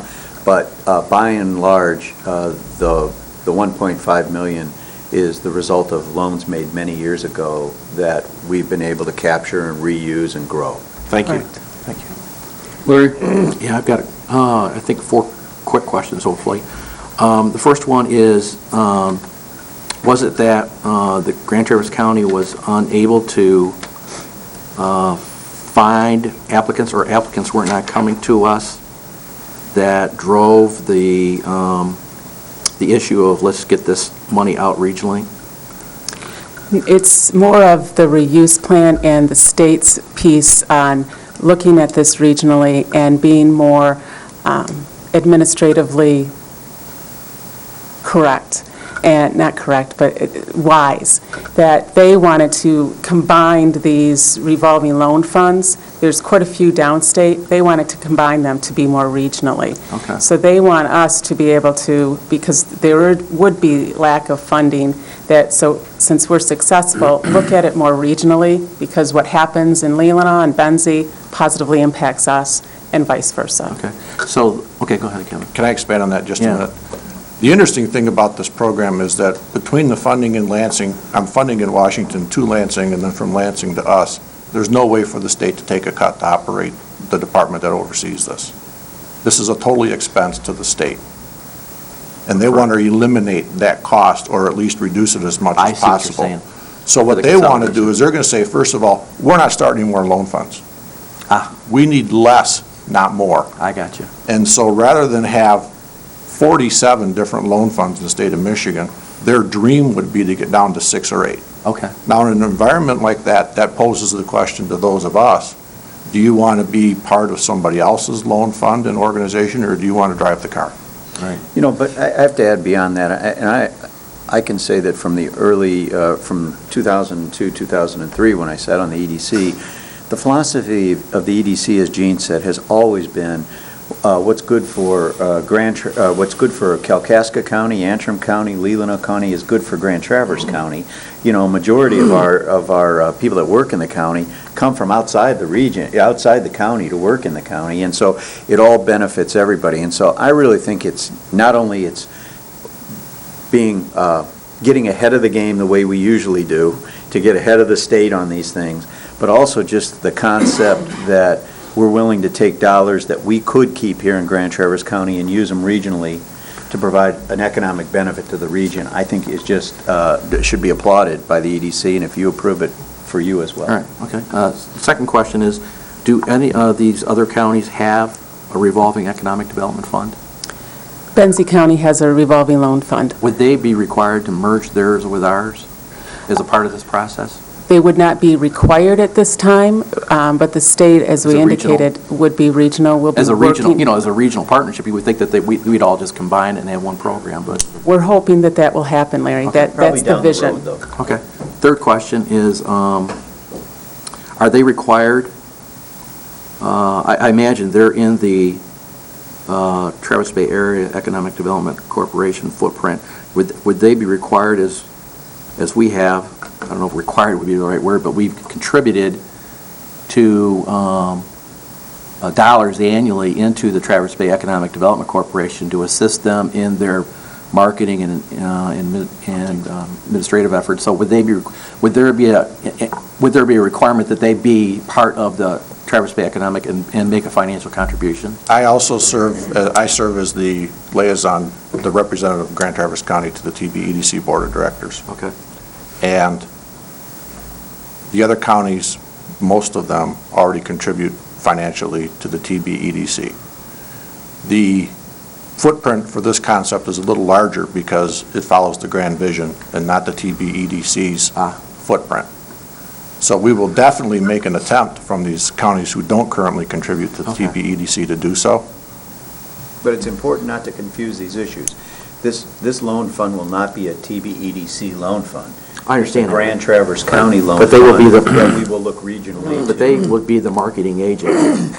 Well, we Is have a that correct? contract with them, yes. All right, okay, now all I'm just saying is, you know, when they come to us at the end of the year and say, we need help, folks, for economic development, and we have this partnership, I'm just saying, if we have more partners, you got to divvy up too. Let's hope we're strengthening the partnership by this action. Yeah. Right. Last question is, can you explain this grant thing? Does the grant issue compete heavily with the loan issue? And people are just going to come to you and say, I want the grant, I don't want the loan. And then when you give them the grant, and then everything goes down, nothing gets replenished. So can you kind of clarify how, is it like a percentage of the fund you're going to go out for grants, and how is that whole thing going to work? It's pretty restrictive on the guidelines that's in the reuse plan on what we would use those for, Yeah. that there's no other funds available, that it meets some special needs in Grand Traverse County. So the EDC board talked pretty at length about grants, and they didn't want to have it, there's not going to be a lot of grants given because when you put the grants out, there's no funds coming back. So we're going to be Right. pretty restrictive, but there's not a percentage amount on there, but it's pretty restrictive on what would be eligible for grants. Do you have a cap on the amount? per No, application? not in the reuse plan, there's not a cap. I think the idea here is to provide flexibility. If a project comes up in the future that needs some combination, they want to be in a position where they can use it. But the history has been clearly, they don't do grants. Right. So it's going to be the unusual project that I mean, gets I a just grant. view, I think it's fine, but I would, obviously, companies are gonna come in and ask for the grant first and the loan second, I would guess. Gene probably hears that every day. But I'll admit, there's Rob and then Sonny. Do I understand correctly, this is currently county, what's been money that's loaned within this county, and you're asking us to allow you to go outside of our county? That is correct. Okay. And this money, how did it get there? The revolving loan fund was created by a community development block grant from the federal government in 1978. Okay. The first loan recipient was the Grand Traverse Resort to install the water system. Okay. And the counties we're looking at expanding this to, why don't they have it, and why do we have it? Because in 1978, Grand Traverse County was proactive in making the application and getting the loan to Grand Traverse County. And Benzie County was also proactive. New grants have not been allowed for quite some time. Now they're more of reducing the loans that are active out there. But I think also, the practically speaking, Commissioner, most of the development in this region has taken place in the core of the Grand Traverse County area, so that attributes to our success in a lot of ways. We made loans that were real viable, that grew businesses, that brought back revenue to make more loans to grow businesses. So it was a combination, I think, of being more aggressive, but also where we're located really had a lot to do with it, I think, in building this. Sonny? Well, I guess the comments that I have is, I personally kind of like the idea that we're willing to look at this regionally, because, studies show that 70% of the people in 5 counties work in Grand Traverse County, or better, maybe higher than that today. We historically have probably made 20 loans. We've had 3 that failed. That's a pretty good success rate.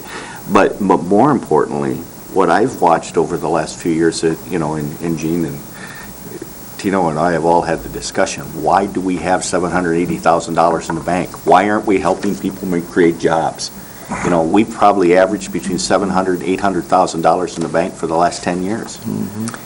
So what we need to do is be actively looking for projects that we can provide jobs to this community. And that county line, the township line, is an offense that I'm not willing to walk across. If we can bring jobs into our community, it's beneficial. If Shoreline Fruit expands and moves up the road a half a mile, now all of a sudden they're in Antrim County. So we simply need to make sure that we are providing jobs to our community as a whole. And this gives us another tool to bring jobs to our community, and that's huge. One of the things that we've undertaken in answer to one of your rhetorical questions, to get the story out about our loan fund is through Tino's organization. We hosted an event at the Haggerty Center about a month ago to explain the varying levels of funding available, local, state, federal, and some other funds, including the Chamber's Loan Fund. Since that event, we've had at least 3 loans start process and conversation with several other people who are interested in taking advantage of this program. And so what we're going to do is we're going to make sure that we continue to make progress in educating the lending community and the entrepreneurial community, the accountants and the attorneys on the availability of this fund. Thank you. Ross? I'll go with Jason first. Jason? Just to clarify, you said that upon moving this forward, approving this, any loans to folks outside of the county would still have to come before this board? Absolutely, yes. Thank you. I think one of the problems, and I serve on the EDC board, is that we have this pot of money, and quite frankly, we're not utilizing it because we haven't had the applications that we'd hoped. And in this time, it is an economic development tool. We want to put that tool to use, and that's one of the reasons that when the reuse plan was drafted was we talked about going regionally and not just in Grand Traverse County. The point is that each loan still has to be approved first by the EDC board, then by this board, before we move forward. But I think it's easy to make the case, not only do people outside of this county work in this county, they also spend a lot of money in this county because we obviously have the bulk of shopping, businesses, restaurants, et cetera. So I certainly don't think it hurts us to look outside Grand Traverse County, but it does help us use the money, it does help us increase the economic potential of the whole region. Rob? You mentioned, as I understood it, preferential treatment to businesses that are aligned with a grand vision. What might that look like? Not preferential businesses, loan to businesses that are within the Grand Vision area. So it's not, so it's the Grand Vision area. We'll loan to businesses in Antrim, Benzie, Leelanau, Kalakaska. So if I want to open an ice cream shop where the Grand Vision said there should be a factory, that isn't weighted in my loan? No, what would be weighted in the loan is basically what's in the reuse plan. What is your business? What are the new jobs? What is your projected outcome? But not so much of if it's in this, maybe you're talking about the planned growth area, if it's in that area. No, it's just basically where are you located in one of those counties? Okay, so the word, when you reference Grand Vision, you're only talking about the counties that are part of this project. It's a geographic description. Okay, but it's not actually promoting the specific agenda that's in the Grand Vision. Okay.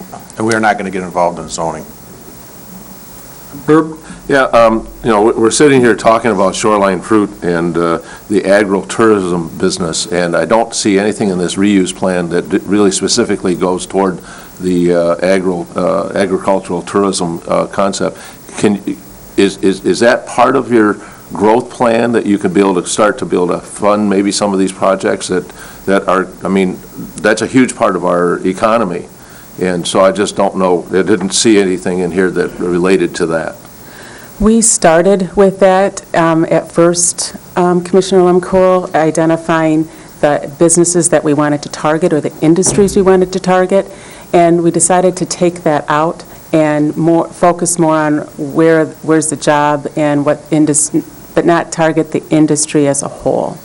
So will we focus more on agribusiness or tourism? Not necessarily. We're not going to weight that. Okay, but you still can do loans for that particular industry? Absolutely, absolutely. I mean, part of our EDC board, when we expanded it, we included an agriculture seat on that board. Okay, I think that's really important. Also, it's really important to know, too, that our county commission did turn down a loan that was approved by the EDC a couple of years ago, so if I remember correctly. And I think it was technically referred for restudy, and then and they withdrew it. The attempt was abandoned. So I mean, the county commission does really control some of this stuff, and Yes. as to what's really going to happen. So I strongly support this, and I hope that it goes forward. Thank you. Any more questions? It's been moved and supported to approve the EDC reuse plan. All in favor? Aye. Opposed? Nay. Roll call, please. Mr. Richardson? Yes. Maxbauer? Yes. Lemkool? Yes. Inman? Yes. Edsel? No. Gilman? Yes. Wheeler? Yes, ma'am. Thomas? Yep. Chairman Flees? Yes. Thank you. Thank you. Next item on the agenda is Shoreline Fruit Ag Renaissance Zone application. Mr. Chairman, I would like to move that Grand Traverse County Board go on record supporting the Renaissance Zone classification for shoreline fruit. Support. Could we have the motion maker amend it to approve a 15-year Renaissance zone for shoreline fruit property? Okay, you wanted to read the 15-year Yes. short zone? That's fine. That's fine, okay. I have no problem with that. Any questions, Sonny? I guess the comment that I'd make is, you know, I've kind of been on the edge of the agricultural industry in this community all my life, and, you know, repeatedly we talk about the fact that we're producing these cherries and we can't market them. You know, we tell farmers, you gotta shake 25% of your crop on the ground. You know, that's to me is a shame. You know, anything that we can do to help our cherry industry market those cherries, and this expands to other fruits too, because I know they do more than just cherries at Shoreline. You know, is anything that we can do to help the products that are produced here be marketed here and create jobs is a good idea, you know, and that's a discussion that we always have I always have when we talk about the EDC. We need to be creating jobs in our community. You know, I've made the comment that the biggest import that we have in Grand Traverse County is well-educated young people. You know, our kids go to school, they get educated, they can't find a job here. They simply have to go somewhere else to get jobs in their field. We need to do anything we can to bring jobs into this community. Not only, you know, labor-type jobs, but better technical jobs, and these expanded industries will do that. Larry? I have got two comments. One is, technically, the resolution should it read agricultural Renaissance zone, 15-year? Yes, it's a 15-year agriculture. We can have the motion maker and second agree to that. The other question I have is, or not a question, just a comment. Agricultural Renaissance. Okay, do we want a Agriculture clarification? processing Renaissance, agriculture processing Renaissance zone. Okay. Exhibit A. So as long as, Mr. Chairman, that the motion maker and second agree with that.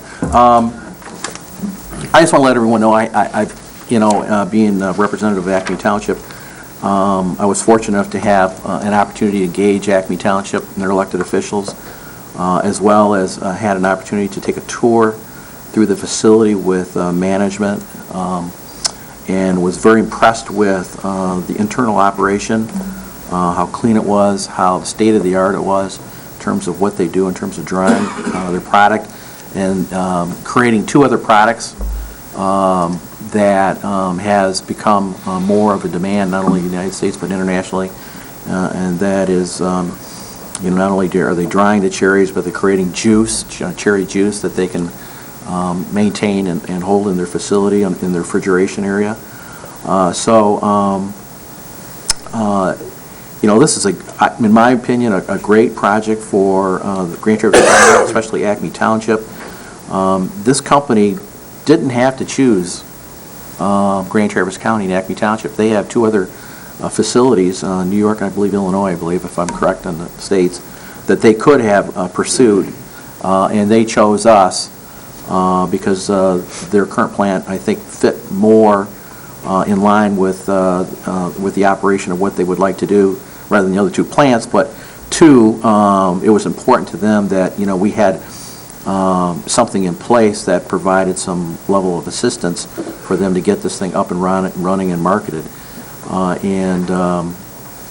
You know, when we talk about job creation and a natural fit for our community and the whole corridor, Acme Township corridor for ag and ag-related businesses, this is just a perfect fit. I want to congratulate the representatives here from Shoreline Fruit for putting a great package together along with the EDC and Tino's group. This is exactly the type of projects that you know, we can feel really proud of, that, you know, when we make an investment into our department at EDC, an investment into Traverse Bay Economic Development Corporation every year in our budget, these are the kind of dividends that we get back that that you can be really proud of. If if it's okay with the board, I'd like to introduce the representatives from Shoreline. They did an outstanding job on, for our EDC board on understanding the agricultural economic impact to not only our area, but the region and to our area farmers. I'd like to introduce Nels Veliquit from Shoreline and Jason Warren.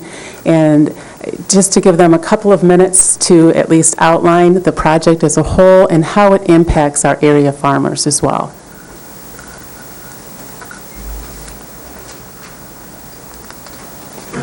Good morning. First of all, I just wanted to say thank you to everyone here.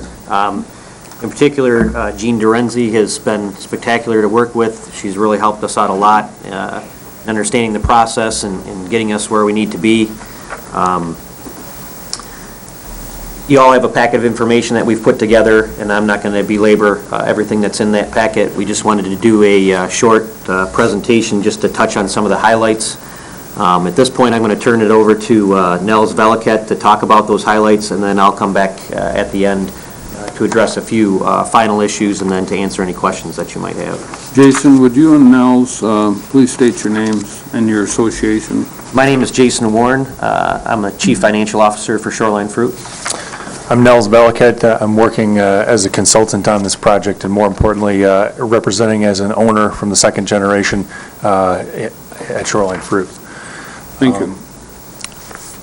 So just a quick history. Again, you have a lot of information in your packet.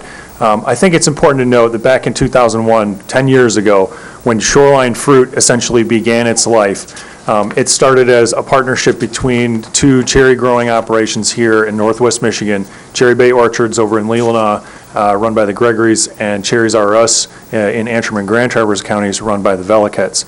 At that time, there was no mechanism for contract drying. If you wanted to get your fruit into the dried cherry stream, you sold your fruit directly to a dried cherry processor, and essentially you were basically getting farm gate value for that.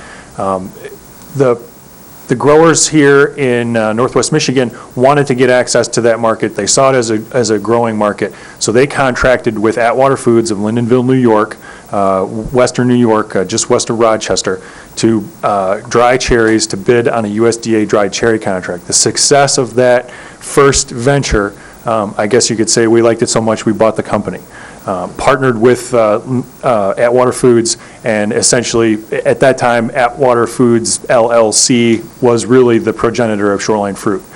In 2004, the former Morrison Orchards plant on US 31 up there in Yuba, that's been in existence for over 40 years, was purchased by the growers, and in 2006 a state-of-the-art continuous dryer was installed in Yuba, mainly to expand the dried cherry market and to put the dryer where the cherries are. I don't think that that can be stated strongly enough. This is where the cherries are. This is where the cherries are grown. We are the cherry capital of the world. This, and I want to stress this, this type of investment is going to really make that a true statement. We've called ourselves the cherry capital of the world for a long time, but this expansion is going to put cherries all over the world.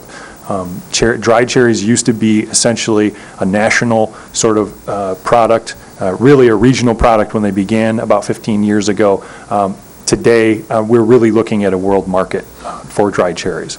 In 2008, again, a very important step along the way, senior management team hired, CFO, CEO, quality managers for the New York and for the Yuba plant, and along those lines, in 2010, a lot of hard work by the sales staff to land a major international retail chain, mainly because we have the processes in place, we have the food safety certifications in place, and we have a team that can get the job done. This slide is just for comparative. Today's current environment, the plant basically eats about 6,000 acres worth of cherries and $6 million worth of additional cherry purchases from local growers and processors. Ron Prentice was here earlier, and he spoke to the fact that this is an outlet for the cherry growers cooperative and the cherries that are processed at cherry growers. We're also an outlet for independent growers. Dean Johnson is in the audience today, a large independent grower who delivers lots of cherries into this stream. At the beginning of this year, the breakdown essentially was 1/3, 1/3, 1/3. Cherries R Us and Cherry Bay, the two grower owners, essentially contributing 2/3 of the fruit. In the future, with two fully capacitized dryers, and this is assuming in January 1st, 2013, you're really looking at 10,000 acres and about 10 million in annual purchases from other processors and growers in the area. And I think that the main thing, especially for somebody like me from the second generation, when you look at those numbers in red under the future, we begin to represent less than 1/3 together with our partners of the actual cherries that are flowing off the end of that belt on those two dryers. Today, if we did nothing and we just put our heads down and looked to take care of only ourselves, we could do that and we'd be just fine. We'd be able to deliver our products and our own cherries into the markets that we've developed. The future really requires us to make a substantial investment, not just in our own orchards, but in the industry. We need to know that there are going to be cherries here, and I've been told by many growers, and I'll use Ken Engel as a specific example because he's from Acme, and he's not here today, he couldn't be here today, but Ken told me he's just about 5 miles up the road from this plant, and he's replanting his 40-acre Strom farm with tart cherries not because Ken thinks that he's going to be shaking cherries 20 years from now, but because Ken knows that with this kind of development, there will be a market for those cherries, and whoever is operating that farm at that time, whether it's his family, whether it's his son, or whether it's leased out to an organization like Cherries R Us or Cherry Bay. So just a quick overview on the ag processing renaissance zones. They're specifically created for agricultural processing. And this is different than the other renaissance zones that the state developed. These ones require the company's agricultural processing facility to be contained within the zone. There are facility exemptions for Michigan business tax, personal property tax, and state education taxes, but the facility continues to pay the special assessments, school sinking funds, and local bond obligations. The question has been asked, well, what if things change in the government? The government's looking to change. I would like to point out that there also has been talk about eliminating the MBT. We don't know what that would do to shoreline either. So when we looked at the options, whether it was the 198, 328, mega tax credits that were offered by the state of Michigan, the ag processing renaissance zone, aside from the fact that we are an agricultural processing entity, this is what we found to be the best fit, not only for the company, but for the local community in terms of state support. The state has a lot more skin in this game under the agricultural processing renaissance zone than they do under the other myriad of programs that they offer. The other thing I'd just like to point out is where these zones are populated within the state. We don't have one here in Grand Traverse County. We don't have one in Leelanau County, and we don't have one in Antrim County. I think that speaks volumes, and I'm going to point out again what Ron Prentice mentioned, which is Cherry Growers is the only tart cherry pitting plant in Grand Traverse County today. This region used to be full of them. Today we have one. And the support for those kind of local ag processing entities that are left, the ones that are still kicking, is extremely important because you don't have much of an option once those are gone. The fruit goes onto a truck and it runs down to Oceana County, where you can see a nice population of agricultural processing renaissance zones.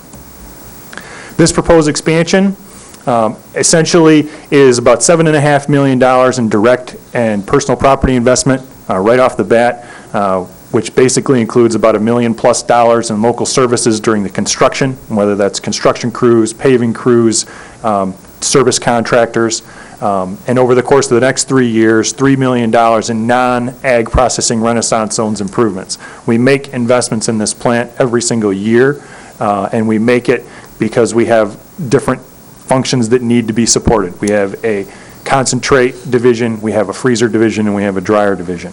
The Ag Processing Renaissance Zone is proposed to only encompass the drying division. 45 to 70 new jobs, which include additional wages and benefits of up to about $2.25 million, and additional revenue in the local community to the vendors of around $700,000. Today, it's about $2.1 million, and that does not include any of the purchases of fruit that we make from other growers or processors. So, in conclusion, the formula here that we're looking at is the product innovation plus the new markets that we developed that allowed us to market our cherries around the world, plus the capacity and research and development, is going to equal a sustainable future for cherry growers here. We don't want to see this any more than you do. That's not where those cherries should be. That is not the image that should be portrayed in the Wall Street Journal or the Record Eagle. We need a different solution, and what we're proposing is that different solution. The production cycle for tart cherries is a 25-plus year cycle. It takes 6 to 7 years for them to get to a productive capacity once you've planted them. And they're basically the most productive between 10 and 20 years. That's one of the main reasons that we're asking for the 15-year Renaissance Zone. This is a long-term investment that we make, not just in the actual processing capability, but in the farms themselves. So I'm going to turn it over to Jason, unless you have any particular questions for me. And I appreciate your time today. And I would urge you to support the 15-year Ag Processing Renaissance Zone for shoreline fruit. Thank you. I think it, was relevant to what they were talking about in this GAP fund that you guys have here. When we set up our company, one of the goals in bringing two companies together was to set up a set of management objectives that would run the company, basically. And one of our objectives is we went to our lender and said, we need to know what financial ratios we would need to achieve to be an A-plus tier credit customer to the bank. And that's what we're going to set as our objectives as managers of the company. We've achieved those goals, but even a company like ours that is A-plus tier credit these days, the financing arena is just a totally different environment than it was even 2-3 years ago. You're looking at, financing on projects like this that could only reach up to 65%. You can get some additional guarantees and stuff if you really want to work at it. But the other thing that they're doing as well is they're reducing the terms of the loans as well. So not only do you have more cash invested up front, but you got to pay the cash back faster. And just an example versus if we had done this project 2 years ago, that gap for us, even as an 8+ tier credit company right now, is over $1 million that we have to come up with out of our own capital that we wouldn't have had to come up with 2 years ago to do this same exact project. So I applaud the county's efforts at this type of fund that they've set up to help businesses, because I can't imagine if a business is, for goodness sake, A- or B, or they have a longer term project that they want to invest in. So I applaud the county's efforts in that arena as well. Again, we just wanted to keep it very brief and give you some high points. The rest of the information is in the packet. If you do have some questions, we can take those at this time. Jason? And just a real quick one. So you're planting trees, but then you're also planning on buying from current growers? Absolutely. It's going to be a necessity. And one of the things that I would point out is the 6,000 acres that are, quote, in production. 6,000 acres in production also means that there's a significant number of cherries that are not productive yet, and that they're in that early 6 to 7 year stage. So part of the maintenance that we have in our own orchards is just keeping up, replanting, and replacing the older trees that we have. It will be incumbent upon us to seek even more fruit from local growers and local processors in the future. Thank you. Sonny? Well, and I think it's important, the comment was made earlier that, 10 years ago, one crop of condos was worth more than 20 years worth of cherries, and we went through a time period in this community where there were no new cherry trees being planted, or almost none. And we're now at the point where those trees would have been in full production, and we don't have the supply, or we don't have the product. Fortunately, or unfortunately, depending on how you look at it, we haven't had the market to get rid of those cherries. But now, as we expand our market, and we need to expand the cherry growing base also. we produce more cherries per acre and all of the stories, and, we all know about all of those things. But we've also changed the methods. We've changed the methods that we plant the trees. We changed the methods that we harvest the trees. The trees are closer together. We get more production per acre. But we don't run those trees out as long as far as production years either. So this reinvestment into the growing process is an important piece of it. And that's what I'm excited to hear about this process. It's not just that they're building a production plant to handle the cherries, but they're also investing back into our community to help us grow the product that they need to run their plant. Because, at the current production rate, they're going to run out of cherries if we don't reinvest back into the growing of the trees. Chris? I wasn't going to say anything until Commissioner Wheelock spoke. Let me assure you, as the owner of condominiums, Commissioner Wheelock, one crop of condos is no longer worth more than a crop of cherries. Well, I think it's really great because one of the things I remember a few years ago was the Suttons Bay Rotary Club had an initiative to try and to figure out how to get us to plant 1 million more cherry trees in our community, which would preserve our natural beauty.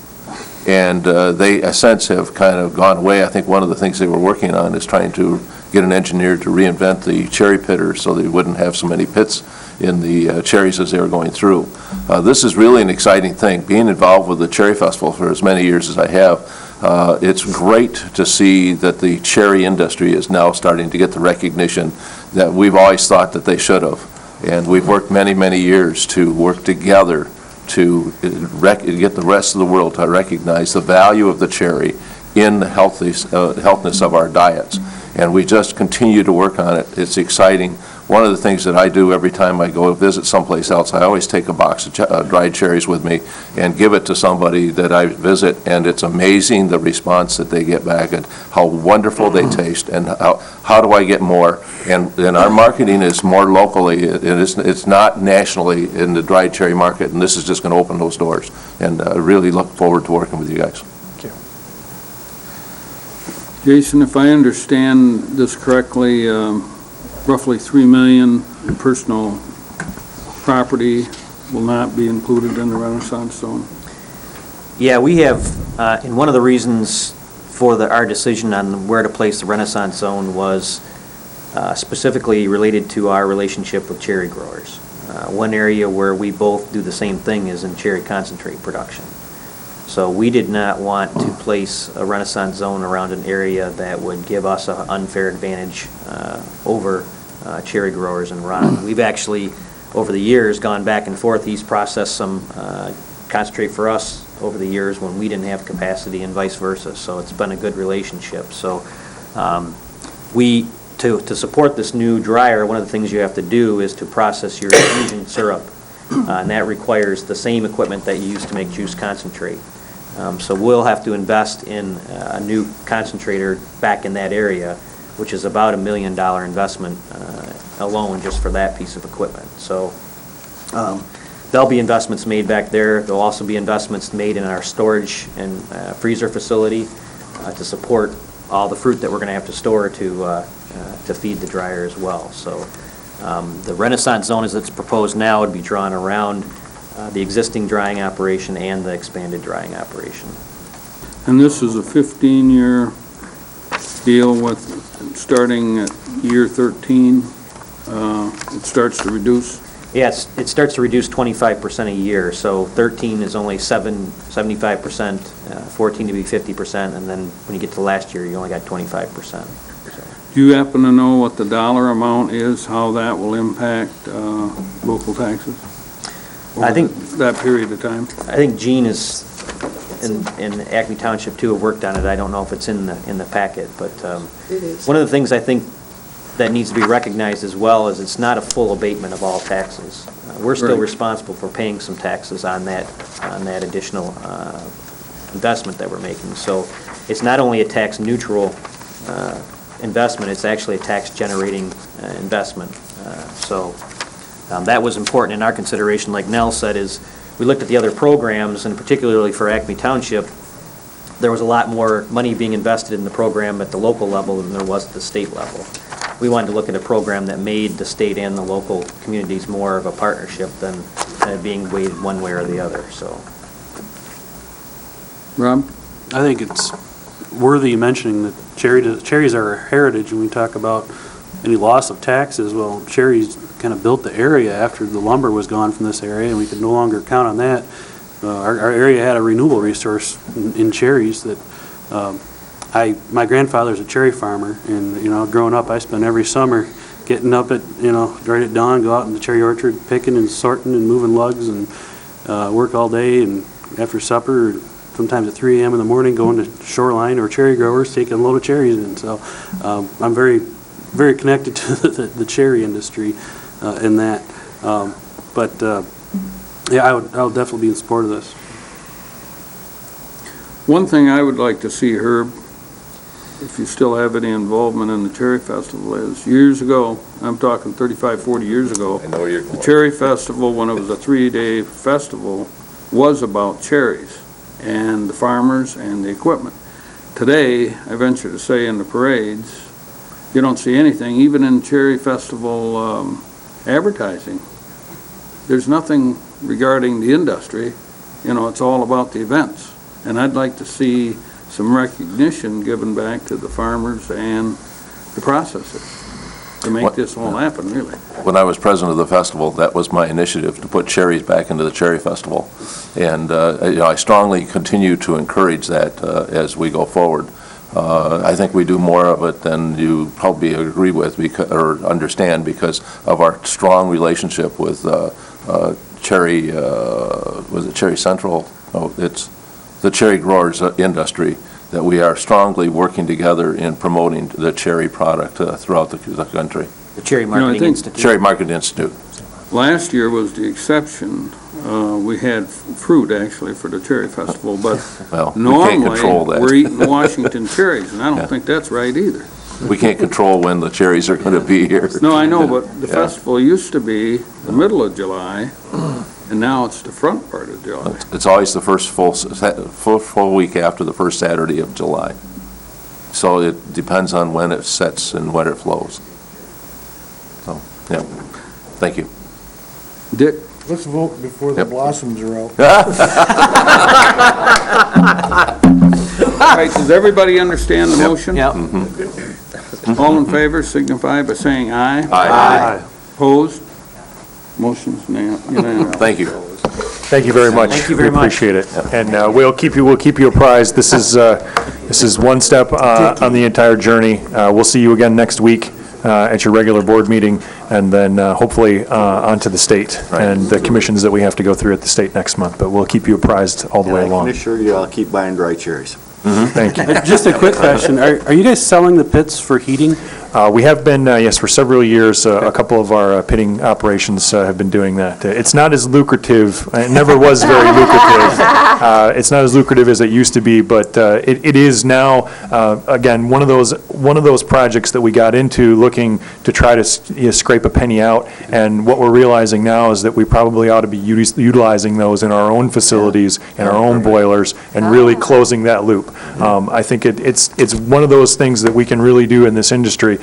For many years, the idea was that, you know, we circled the wagons. The problem was we pointed all the guns into the middle and started shooting. There aren't enough of us left to do that anymore, and I think there's a serious recognition of that in the industry, that we really need to work together, and I think you saw that today from the support that we had this morning. So thank you again. Thanks, Nels. Jason? Thank you. Thank you.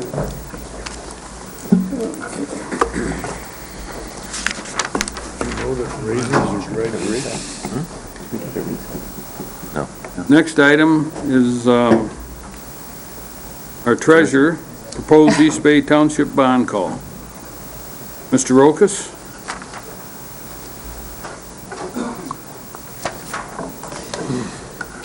Good morning, Bill. That's page 57. Yep. Bill Rokas, County Treasurer. This proposal that I'm bringing to you, it's similar to what we brought, I think it was last month or maybe the month before, where the county is calling our Lafreniere bond issue, the $2 million issue, which is scheduled to happen on March 1st. This is a little different in that it involves not the county bond issue, but a DPW county bond issue, which we have our full faith and credit attached to, and East Bay Township. So what I wanted to do is, before we proceeded, was to make sure we had interest from East Bay Township and the county before we proceed with this, because there are some additional documents that need to be prepared by legal counsel prior, or in addition to just calling the bond issue. We would have to draft some documents for the loan proceeds to the DPW and East Bay for the repayment. So I did present this to East Bay Township. I believe the treasurer is from East Bay is here. They took it to their February board meeting, and they indicate that they wanted to proceed with this to try to get this done for the May 1st call. For us to do that, the documents would have to be prepared and made available to the township for their March 14th board. It would then come back to this board on March 16th for the Ways and Means approval, and that would be for the documents for the call and the borrowing resolutions. And then it would have to go to the DPW on March 28th and the county board on March 30th. And that's all. We also have to have a 30-day notice to the bondholders that we're calling the bond. So it does fit that schedule, but just barely. As soon as the board, if it got approved on the 30th, we'd have to forward those documents immediately down to the paying agent so they can notify the bondholders. So it does work. That's why I didn't want to try to rush anything into today's meeting, but I did want to see if we could make sure that the board is on board with proceeding with this. The typical cost that we've paid for calling a bond issue is $1,500.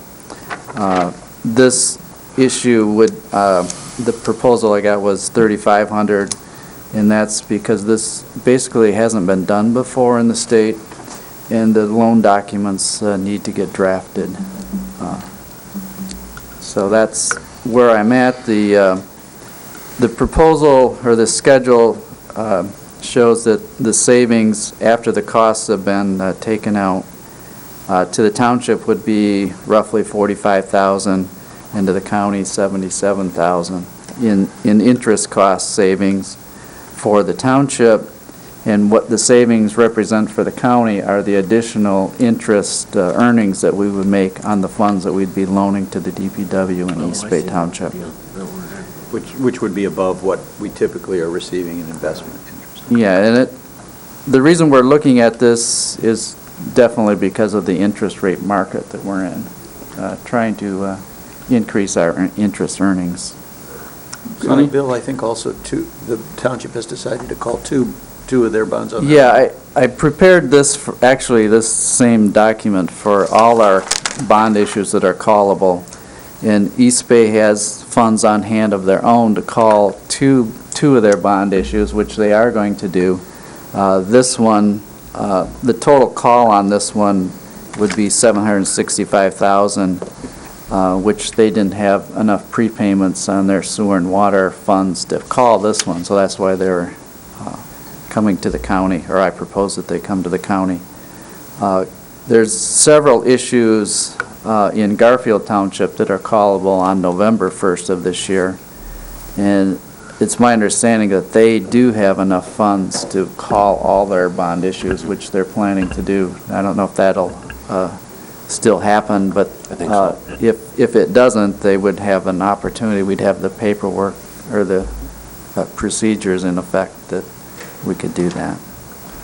Sonny? Mr. Chairman, I would move to authorize the treasurer to prepare the documents to call the East Bay Township bonds and prepare the documents to loan East Bay Township the money to cover the equivalency of those bonds. Support. Herb? My question is whether or not we can make this immediate so that we start the process today rather than wait until the next meeting? No. We can't do No, that? because we don't have the documents that you'd need to approve. But with the conceptual approval of the board, Bill is going to be in the process of working to Okay. get everything All in right. place. I'll be starting today if we Okay. have this, Perfect. from what I understand. Larry? Does the motion need to be clarified to include taking care of the Lafreniere issue and the DPW issue? No, the Lafreniere issue is all set. Those are all set? Those are all set. Okay. That'll All right. happen in a couple weeks. All right, okay. Jason? Just a question of clarification. I mean, I generally support this. I think this is a good idea for both the county and for East Bay. It's a win-win situation. My only concern would be is that we have an interest rate that would be moved up to 4% for the last years of the bond or the loan that the county would make.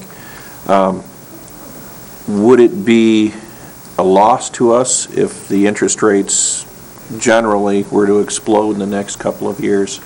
Would we be at a great disadvantage for taking money that we had in the reserve and putting it towards this? We would lose money, but overall, the life of this issue, I didn't calculate what the return would have to go to. I mean, at different stages. The bulk of this 77,000 that we are increasing our interest costs are in the first few years. So, yeah, we're taking a risk, but I could also go out and buy a 10-year treasury right now, and I'm taking a risk when I buy that 10-year treasury that those rates are going to skyrocket and the value of that bond is going to go down. I also want to say that I looked at a couple of the bond issues that have recently been authorized, and these rates are very similar to what the private sector is offering for these similar kinds of bonds. So I think, we're taking the same risk as everybody else, but I think Bill and I talked about it. I think we feel we're pretty safe in this. And we're reinvesting back in our community. And I'm also going to ask that in the loan documents, if they can work it out, that they allow for the township to prepay this. If their collections are increased, then they would be able to pay this loan off quicker, just like they would be able to call the bonds if they actually had the bonds outstanding. So. Rob? This sounds like a pretty good idea. The numbers make sense. Just curious, whose brainchild was this? It was Bill's. This is All right. It was Bill. Bill brought us a long list of these bonds here. But as 5 Bill months said, ago. no one's done this before, and it was Bill's idea. Thank you, Bill. Good idea. Does everyone understand the motion? Yeah. All in favor? Aye. Opposed? Same. Unanimous. Next item is the ATM agreement and location. Yeah, this, everything is pretty much in place for this. We had a meeting with the credit card update the other day, and the Fifth Third representatives were there. And we also mentioned to them about the Fifth Third ATM, and they had what they brought was a rendition of where they're looking at placing that ATM. And they had some concern that they didn't want this just to appear and then the governing bodies say to be in shock that that's where it was. So this is as much as them coming to you saying, this is what a rendition would look like. And I brought it up to Dennis, and we decided to pass that on to you. We want to make Just for sure the your location comments. is okay with you, and if it's not, we'll go back to them. Rob? I'm not going to say no. I'm going to say heck no. I am not interested in being a billboard for Fifth Third Bank with a taxpayer's building. The idea of ATM initially was in the lobby so people could use it for convenience. Yeah, that's what I thought too. I looked at this picture and went, whoa. I think Bill and I kind of felt similar, that's why we do you have any advice for us as to where you think is an appropriate location or where you'd be comfortable? I would like to see it. I agree with the other commissioners. Where it is presently, I absolutely wouldn't want to see it. But, we have like the overhang or something, and not that it's hidden, but so it's underneath it's where the weather, and it's accessible to anybody, yet it's kind of removed, you know where I'm talking? Yeah, it's not going to be showing from the front of the building. Does that Yeah, you seem could more still see appropriate? it, but for example, in the picture here. Yep. If you look, if it went straight backwards, only, Up against the interior, the exterior wall. yeah, not even by the against the windows. exterior wall, say, by the front pillar there, so it was flush with that. I You know, see. it's still visible if somebody's driving down the street, but it's not like a huge marquee out in front. There's not room for it inside, or they don't want to put it Well, inside? I think the problem is they'd like it to be accessible outside regular office hours so people could use it if they're driving by or coming by. How many more are we gonna get? Would that be inserted into the wall, or would it be strictly outside? Standalone. Because most of the ATMs that are outside are inserted into the flush of the wall. We won't allow of that to interior. happen. I'm just saying, Yeah. that's normally what you see. Yeah, I understand that. We're not going to do that. All right. Rob? Thank you, Chairman. I think my advice to you would be, this is the tail that tries to wag the dog. We got the cookie. They're going to put it where we want it, not where they want it, or we'll get someone else. Yeah, that's why we wanted to ask you where you want And, it. you know, the front of the jail building is open 24 hours. That's an okay place. I don't think it should be visible from the road. We're not here to advertise banks in our community. We already look enough like a bank as it is if you look at the picture. Yeah. I think it should be here for people that need to use it, to pay bonds, to buy licenses, or, a marriage license or something where you can't take a credit card or a passport. Originally, Bill, that's what we talked about, was at the jail. Why did we move away from there? They wanted to move away from The that? bank didn't want it. Yeah, they wanted to move away. Okay. Well, go ahead. Jason? Other than the obvious security concerns, I mean, was the library, or the lobby discussed? As far as just a small kiosk versus this, a large? Yeah, the lobby was discussed, it's just, they're concerned that there's not enough traffic for it.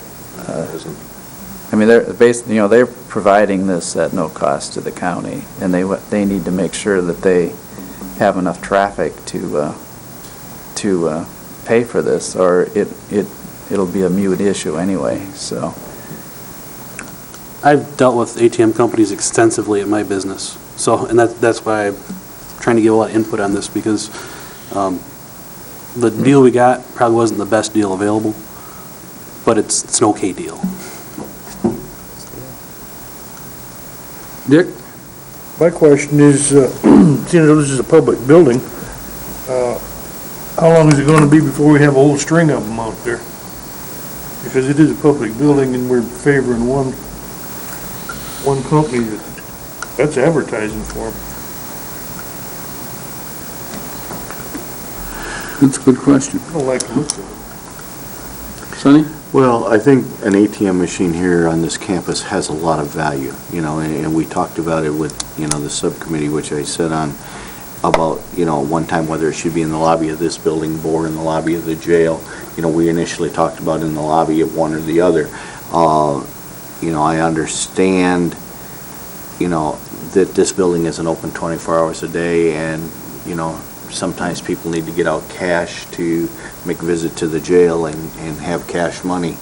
That being said, I'm not excited about being a billboard. I'm not at all. So, if we feel that the place for this is adjacent to the governmental center, not at the jail, I would suggest that it be in under the overhang for a couple things. Number one, we don't have to shovel snow around it and worry about keeping ice away from it and all of those kind of things. I'm not sure what kind of liability I have on a Sunday morning when somebody tries to use the ATM machine and the walks aren't shoveled and they slip and fall, but that's, not a key part. But, I would like to see, if this thing is going to be at the governmental center, I'd like to see it up under the overhang. Personally, I think the place for it's in the lobby of the jail. Chris? Personally, I think it needs to be over by the jail as well. I think that's where it's going to get the most use. The idea of putting it in front of the governmental center, if you come to the governmental center to pay your taxes, chances are you're going to have a check. you're not going to go to an ATM and pull out cash. My tax bill, which is public record, was $2,024. And, you know, you just don't generally carry $2,000 worth of cash on you. If you're coming to buy a marriage license, generally you're prepared. If you, I mean, you know, I just think that the in front of the jail is fine. Anywhere else, no, thank you. Larry? To be honest with you, this discussion got started at the tail end of our agreement with accepting credit cards. And I can't remember if it was Commissioner Friend that brought this up and kind of pressed us looking forward in terms of having an option to have an ATM machine here at the Governmental Center. To be honest with you, I can't recall the rationale behind it other than trying to get something free from the bank for the relationship with the credit card thing. And I guess personally, I'm not overly excited about having an ATM machine at the Governmental Center advertising one bank's name. I'm just not. Jason? I would recommend we suggest they place the ATM at the northeast corner of the governmental building, just under the overhang, and also without prominent advertising for the bank. I think we have what we need. We'll go back and we'll see what we can do. What do you have? No, wait a minute here. Pardon?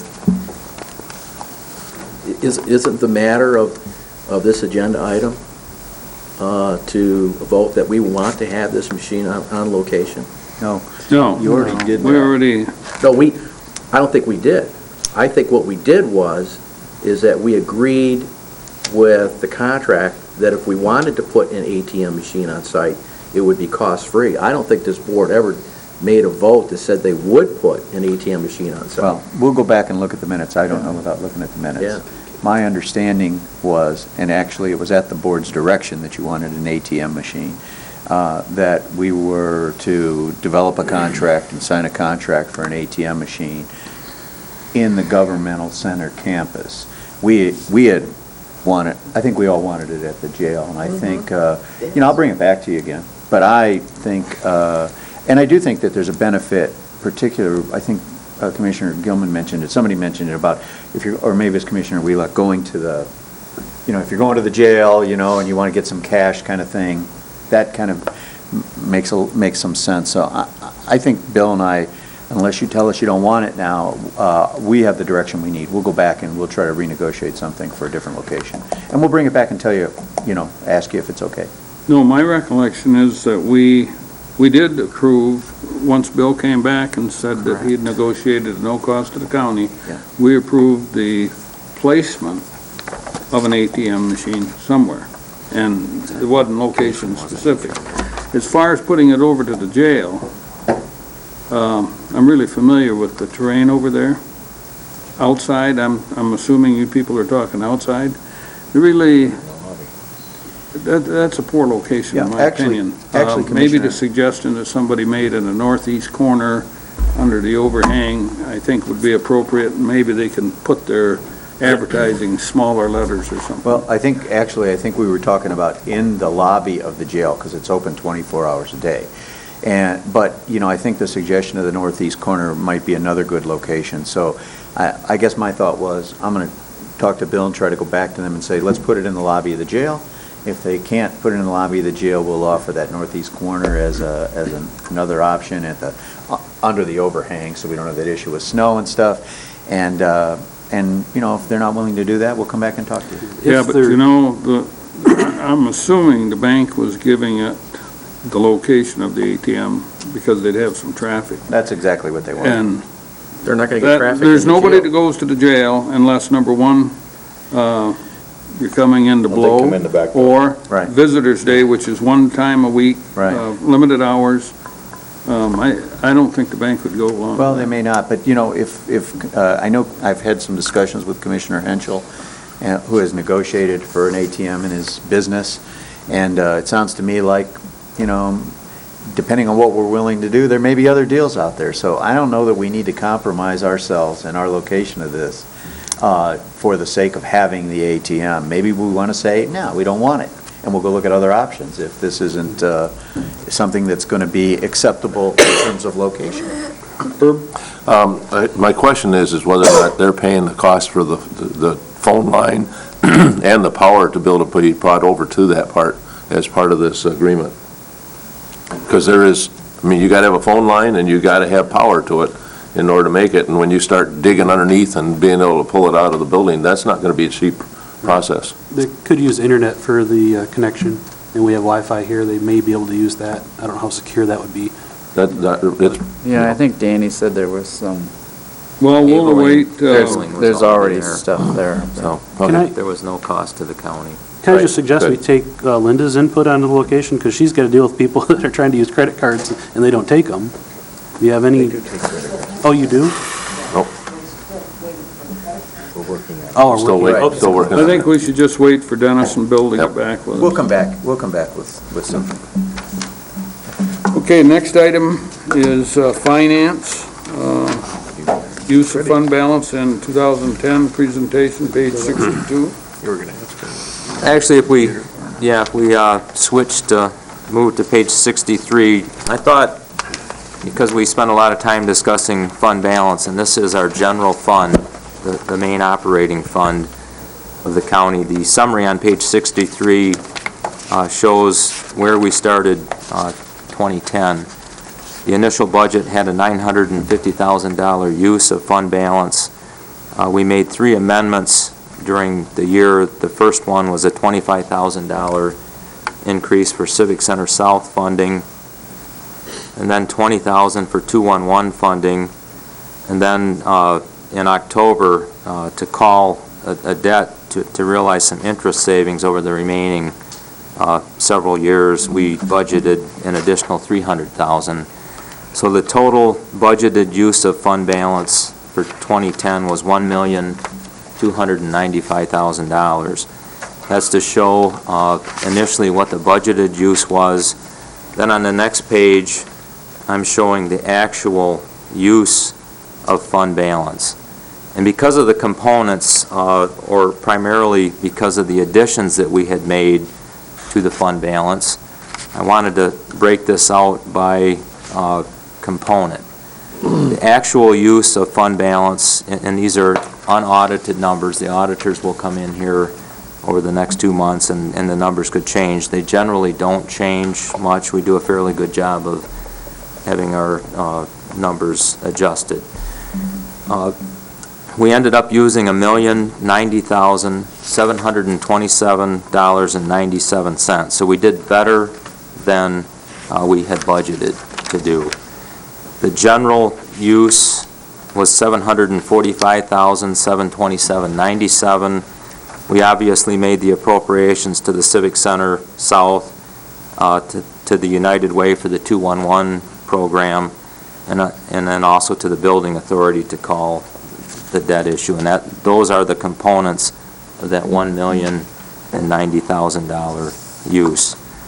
On page 65, just a different way of looking at this in terms of the initial budget for general operations. The difference, our budget savings was $204,000.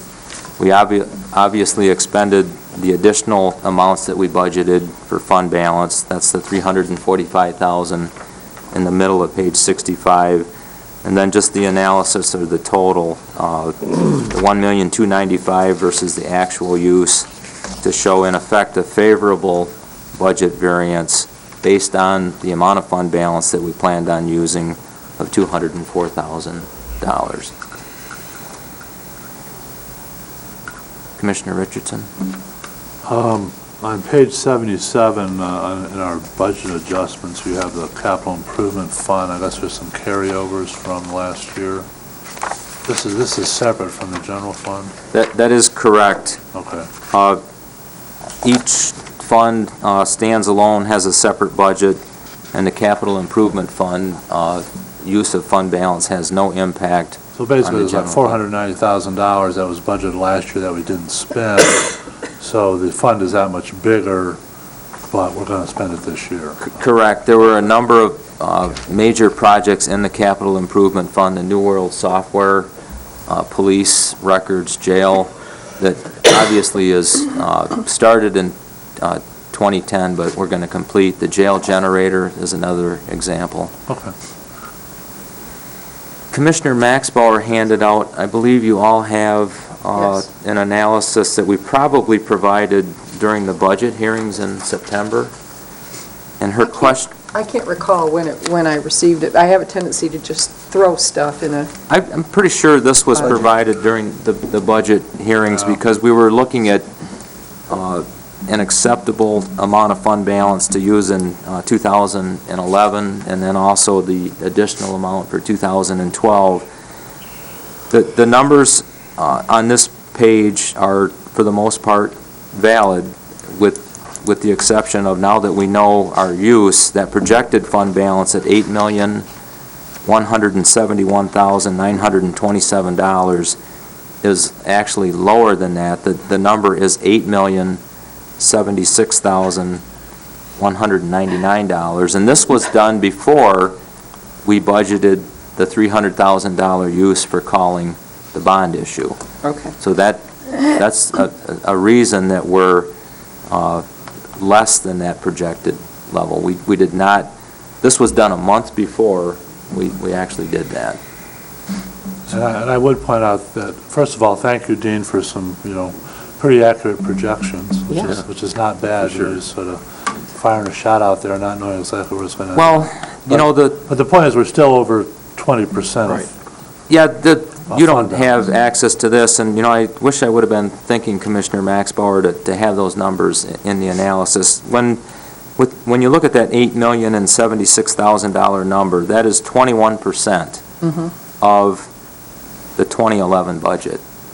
If you factor in the fund balance that we're budgeting to use in 2011, and running the numbers to the end of 2011, we'd be just a hair under 19%. That's the $625,000 use, but I have a budget amendment because one of the projects that we planned on doing, the dictation equipment for records, was not completed in 2010. But running that further through 2012, the $625,000 use, and I'm not saying that we'll do that, but that's what's on the plan at this point, we would be down to 17.4% fund balance based on a $39 million budget. The budget for 2011 is not at $39 million, it's at $38.4 currently. So I'm trying to be conservative in those estimates. With having said that, that puts us at the end of 2012 at least tentatively below the range that we want to be at, because our fund balance policy wants us in that 18 to 20% range. But that's, projected or based on, a budget for 2012 that has not been developed at this point. Chris? Dean, we all know that the septic treatment facility came up $400,000 short. The county is paying half of that shortfall. Is that coming out of the general fund, or is that another fund? The cash advance that was made by the county to cover primarily the debt service payment that was due at the end of October is clearly cash that is being advanced by, and I'm very careful with the term that I use here. Okay. It was a cash advance, a short-term loan. That was not an appropriation of funds. It was not an expenditure. You expect, the plan right now is that that those funds will be repaid. That cash did come from the general fund. It did not reduce your fund balance. Ultimately, depending on where you go with that, but at this point in time, it's not a use of fund balance. It's simply a cash transfer. Okay, so you're taking the money to pay that out of the general fund, but, so the money's gone. It's just out of the cash that's in the fund, not budget cash. It's like we have, If we have $10 million in cash in the fund, the budget might be $38 million. It's just the cash we have on hand. So it's just like paying it out of our wallet. Right, and we set up... But it doesn't change the fund balance. It's recorded as a due from that fund, and the current agreement that was entered into does require that those funds earn interest. So the county general fund should be made whole based on, the treasurer has to determine what the interest rate is. None of that has been done yet. That will be done during 2011. Well, what I'm hearing is you're paying it, you're just not counting it. Well, it's a cash transfer. I mean, we have excess cash in a number of our funds. The general fund is one of those funds. We had to use some of that cash to cover the cash deficit in the septage facility. We've done that I know. on a We've done it regular for years. basis since Yeah. the plant, started operating in 2005. So when the townships pay us back, that will reduce the amount of cash that we used in the short-term advance, which are one year in length. Dean, were the previous cash advances all paid back before? Yes, Okay, at the end of... So the payment in October is the only outstanding loan or cash advance we have right now? That is correct. At the end of last year, at the end of 2009, the cash advance was $105,000, net of some cash that was generated from operations. We were able to repay that. It took well into the summer to do that, but that was repaid prior to the advance of the additional cash. And we will be preparing invoices to the townships this month to recover 50% from the townships. Rob, how is this short-term loan secured, or is it an unsecured? It's unsecured. Okay. So the accounting stuff always gets me. That's fine. So in looking at this in a general way, it's basically we've got a pocket full of IOUs that represent cash in our fund that isn't there necessarily, but it is there. I mean... Yeah, it moved to the other fund, but in effect it was used to make the debt service. Just so you know, at year end, one of the basic premises of fund accounting, which we follow fund accounting here in the townships, follow fund accounting as well, but a number of our funds end the year with cash deficits, and the county general fund makes short-term cash advances to those funds, and over the course of the year we repay those advances. But it's, the septage facility has been, a regular recipient of those year-end cash advances because the operations do not generate, in most cases there's sufficient cash to cover the operations, but we've been short in covering the debt service. So each year then each year we go a little bit further into the year before that septage issue is then paid. Well, that was primarily the case in 2010 because of the loss of the Bay Harbor waste stream. That completely changed the cash flow. It's gone the opposite way. It's gone in the negative way since Bay Harbor went away. We never had a situation where we were short of revenue to pay the interest payment in May till last year, and we were short. And then it compounded on into the fall. So, no, it's gotten worse, not better, in that regard. Chris? We all know that the governor's budget's going to come out tomorrow. Are there,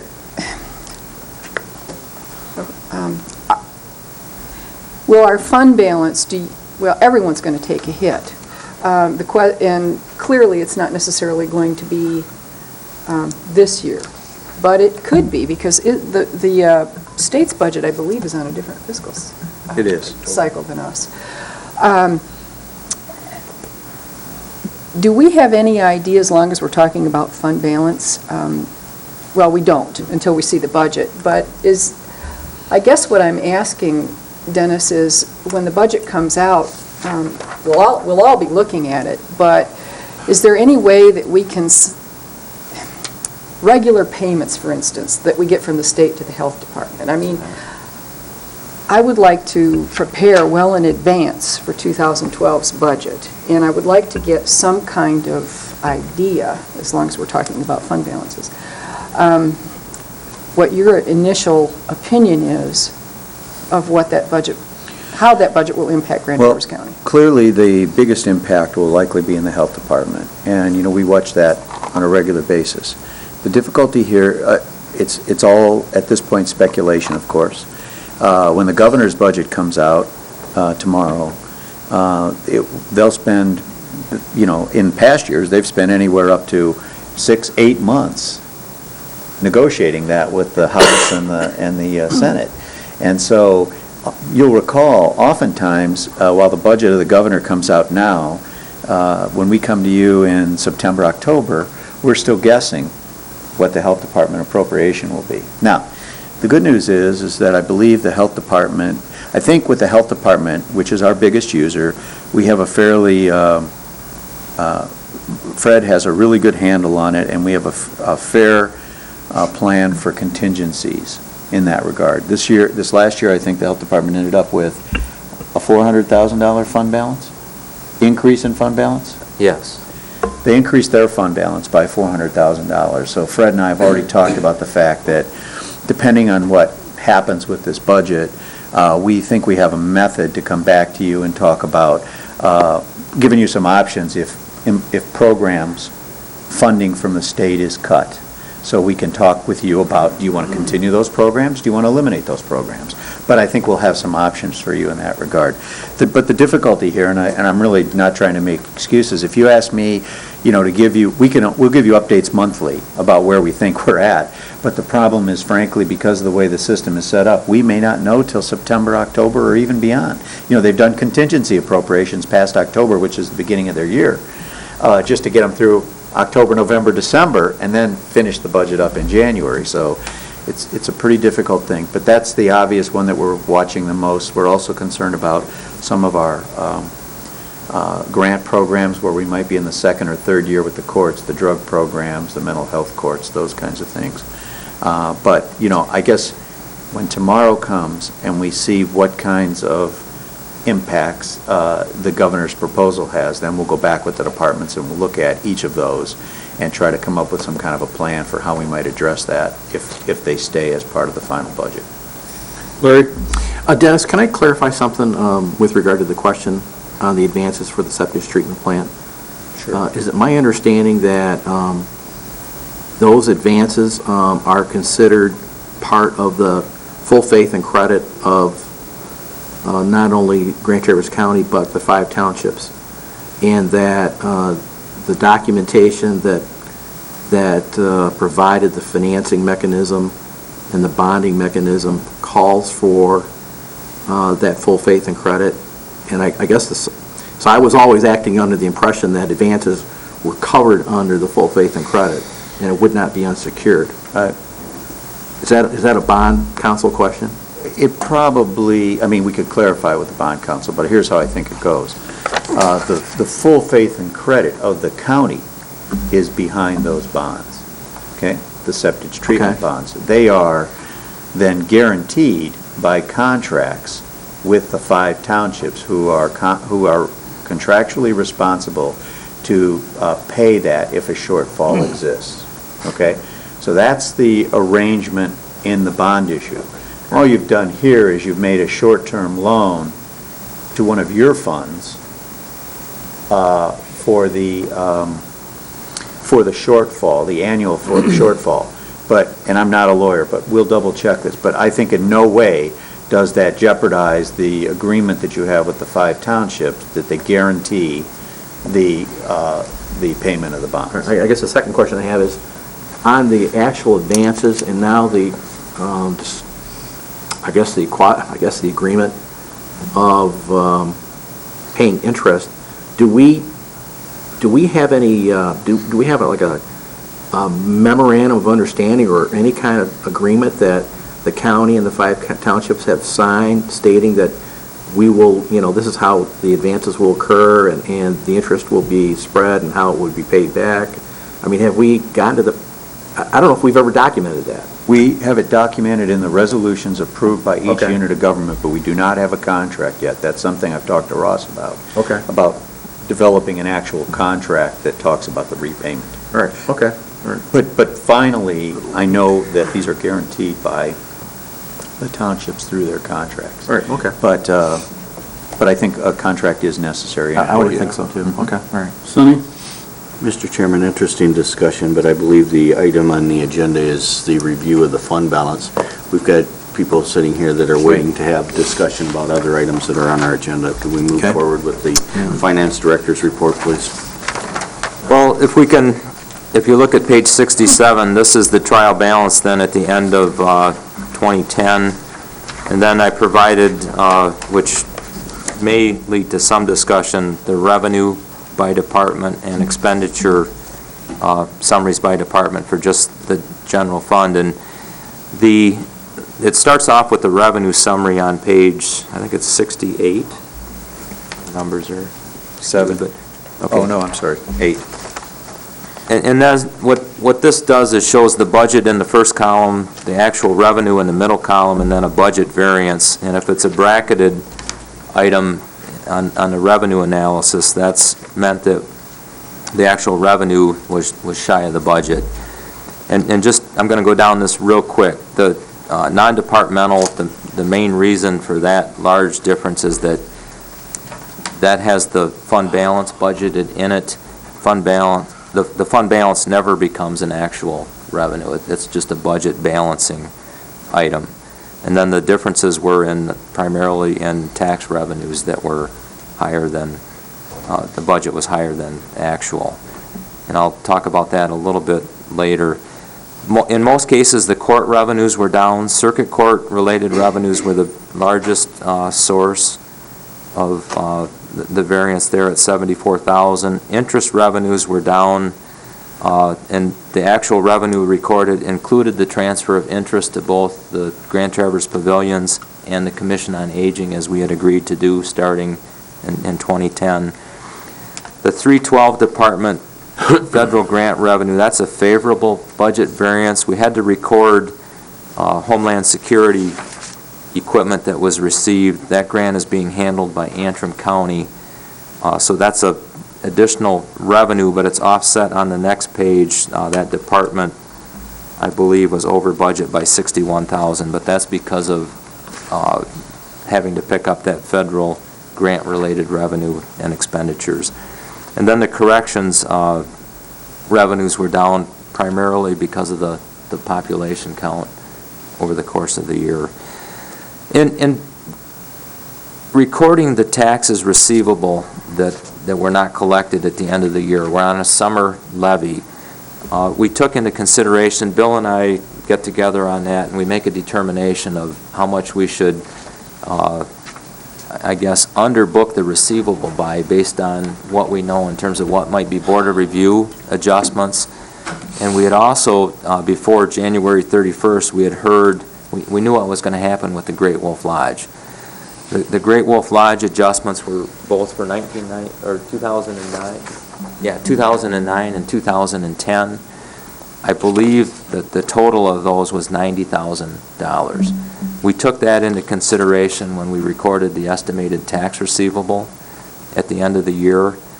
And then we also allowed for about $110,000 of Board of Review and Tax Tribunal adjustments that are out there that we haven't received official notice on. So in effect, we underbooked the amount of the levy that was outstanding based on the bills that went out compared to what was collected.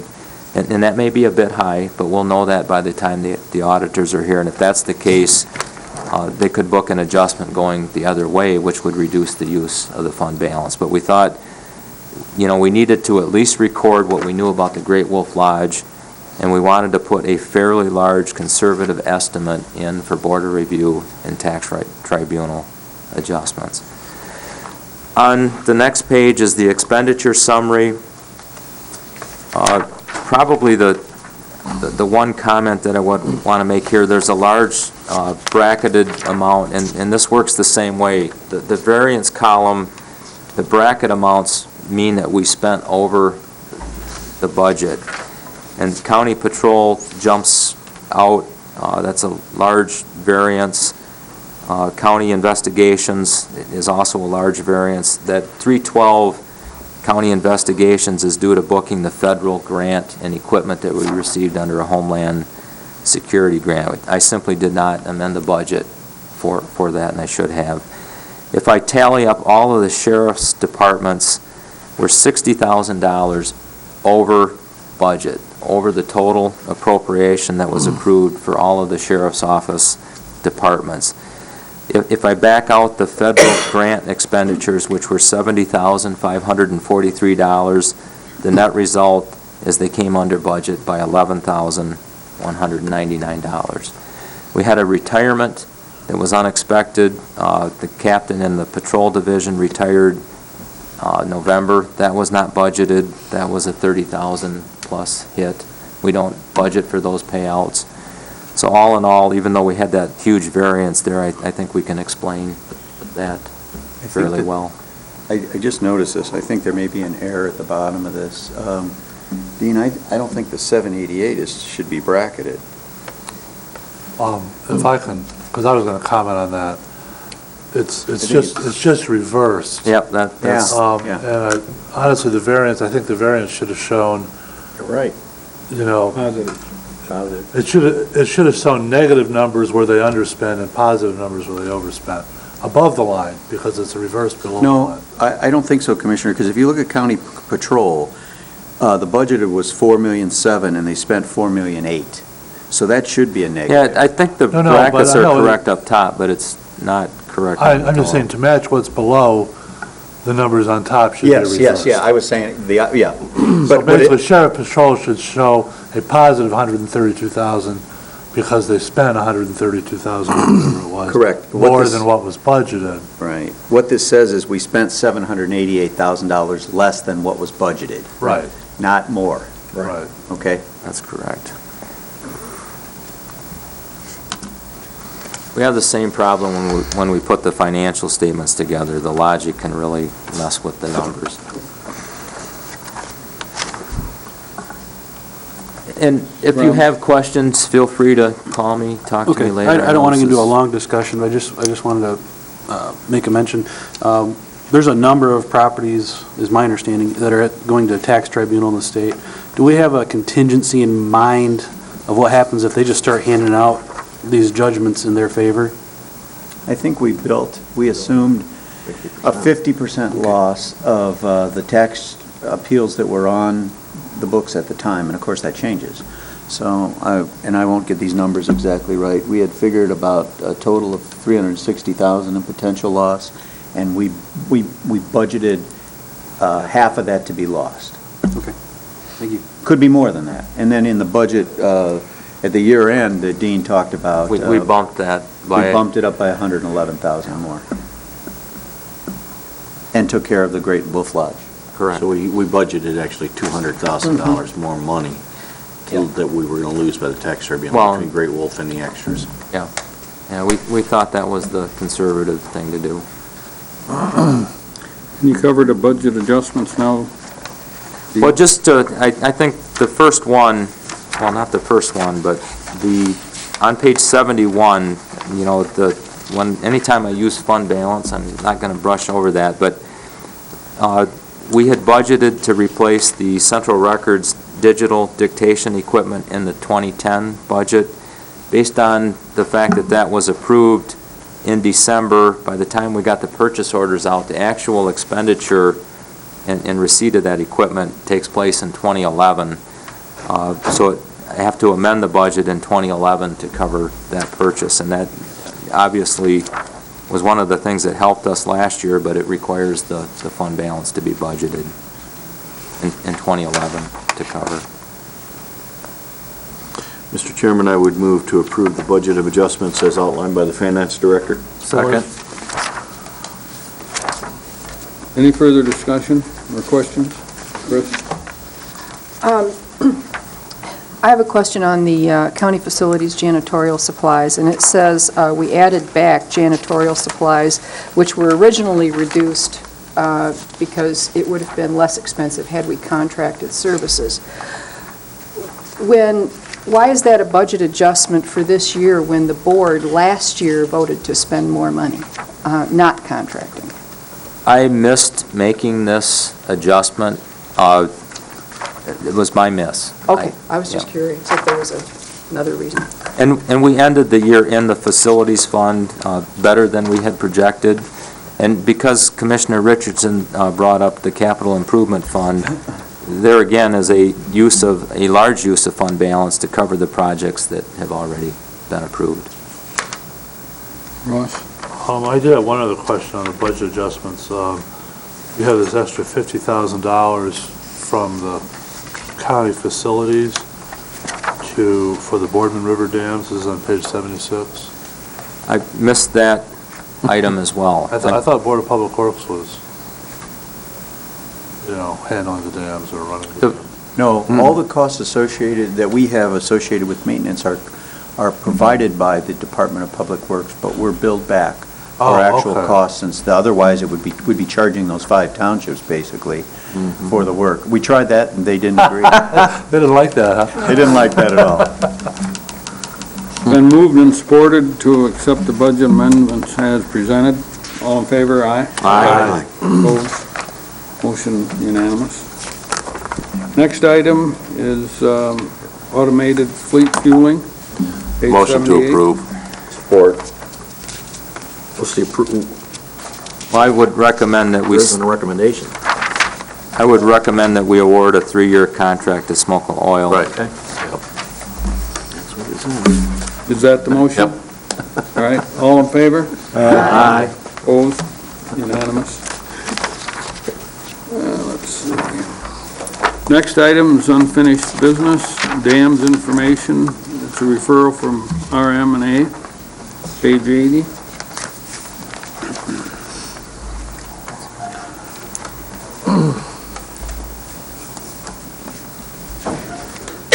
Chairman, may I start? Yeah, I was going to give Dennis a chance to just lead us into it. On the dams? Yes. Update? Okay. Information? Well, this was referred from last week's meeting. I think some commissioners wanted to have some discussion about the cost of keeping the dams, and Commissioner Maxbauer specifically asked if we did that, what did the cost look like, and what would that translate to in a millage if we decided to? So on page 80, we've tried to provide you that information, and that is, what we did is we went through the study.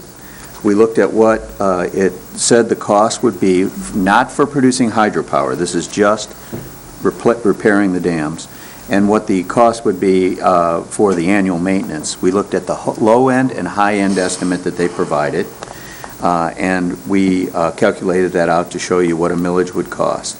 On the low end, for a cost of $560,000 estimated for the 2 dams, it would generate about a $13 cost for a homeowner who had a $100,000 assessed valuation. And on the high end, it would be $1,220,000 for a cost of $29 for that same homeowner. The one thing I want to caution the commission is that this is based on, well, first of all, this is based on information that's probably 4 years old now, 3 to 4 years old. So I don't know how the dams may have changed in terms of their repair. It's also based on the fact that the Boardman Dam pond is kept at the lower level, not raising it back up, but at the level that it's at now, 14 feet down. And the other thing that is a little bit of concern is the fact that we talked about it. This doesn't anticipate anything further that might go wrong with the dams. It only looks at getting them up to speed as they were back then. But these are the rates that you asked for, and so we wanted to provide that to you. Rob? Yeah, at last week's meeting, Commissioner Gilman suggested, and I moved, and it was then ruled out of order, that we look at forming a committee to explore a millage. The motion is not to keep the dams, it is not to remove the dams, but simply to explore what a millage would look like. And I haven't decided as far as my vote's concerned, that's what's right for our community. I simply wanted to explore the numbers, and actually that happened anyways, not to the extent I had hoped.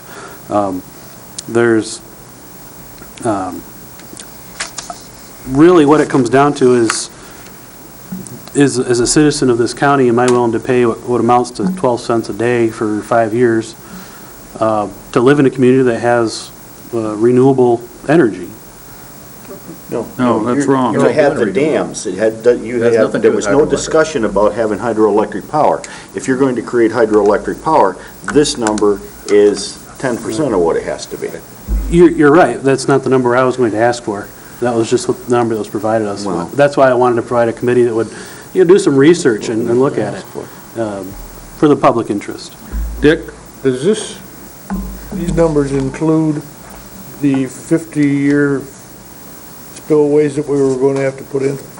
Doesn't include that. And they were going to demand it up at, FERC was going to demand it up at Brown Bridge. Well, and we would have had to do our two dams.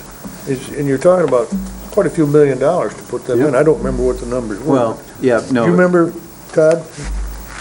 Well, the spillway was, at Brown Bridge was estimated at $2 million, but you got to remember, I thought the direction to us was to look at it without hydroelectric generation last week, and that's what we did.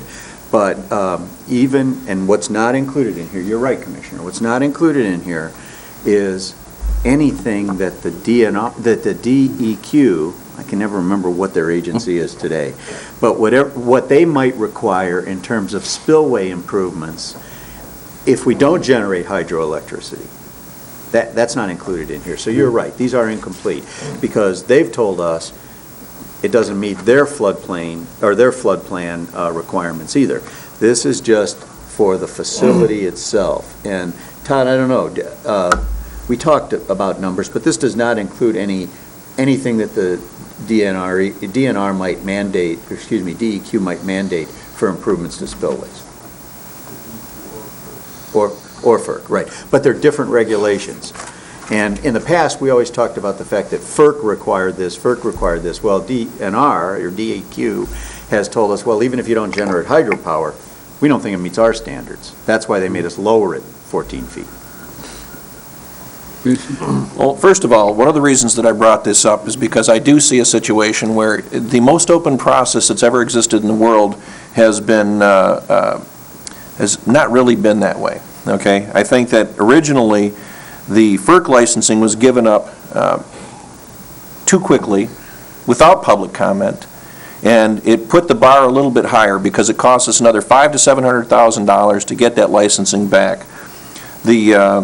The other thing is there are a bunch of numbers thrown around. I'll use the numbers provided by ECT, and essentially with hydroelectric, essentially we're in the county board, so we're looking at the Sabin and the Boardman. The city's made up its mind, okay? So the city's going to do what it's going to do, or it hasn't. I mean, it still has, the effects of what happens downstream are still to be explored in all this, yet we're moving forward. The implementation team has said they've spent $2.3 million towards this process, which is ultimately to remove the dams. The cost with hydroelectric for Sabin shown at $23.20, and that's to get it all up to grade with the spillways. For the Boardman, it's $4 million. Okay, so we're looking at a little over $4 million. So you're looking at almost $7 million for the entire package. If we were to take Sabin and Boardman and outfit them for hydroelectric use. Now, when the gentleman was talking earlier about the economic benefit to the community, what he doesn't mention is that $3 million worth of economic benefit to the community of removing the dams is over a 30-year period, and that doesn't take into effect any of the economic distress the county goes through lost property values of having mud flats in front of some people's homes. Now, the other thing is, Mr. Kalish from the DNR said that he sent letters and actually visited the doors of the people on the pond. Well, that's not everybody. That's not the entire community. And then there's and anybody that knows me knows I am not the guy who chases environmental issues around, okay? But we've got an emergent wetland that's over 80 years old in between these two dams. And it's a part of our community, okay? It's the health of our community. And they're saying, well, it's just going to be different now. What's it going to be? And then, we haven't even addressed the washout issues that are potentially there for the Logan's Landing area, which is basically a pile of sand that somebody trucked in decades ago. And right now, the water level is already high enough to reach the top of the pipes that goes through to Boardman Lake. There is a lot here that's not being said, and the people are not being represented, and all we're asking for is the people to have an opportunity, all I'm asking for at least, is for the people to have an opportunity to put their money where their concern is. And what this would do, now basically what we're looking at is if we create an ad hoc committee to look at ballot language for a millage, what we're doing is we're giving time for discussion, the pros and the cons, and then it becomes real, and it's not just in IT meetings that are driven by people who are paid to be there and not being able to be attended by people who have real lives. So I'd like to make a motion that we do create an ad hoc committee to at least come up with some numbers and some language to allow the people to have a real voice to save those two dams and to save that particular environment that exists behind and in between those two dams. Do I have a second? There's a second for the motion? I'll second the motion. Hey, Ross? Well, I guess my first question is since you want to propose raising taxes, is who are you trying to subsidize with the tax increase? Who am I trying to subsidize? Yeah, I mean, you're going to raise taxes, so we're going to raise public money.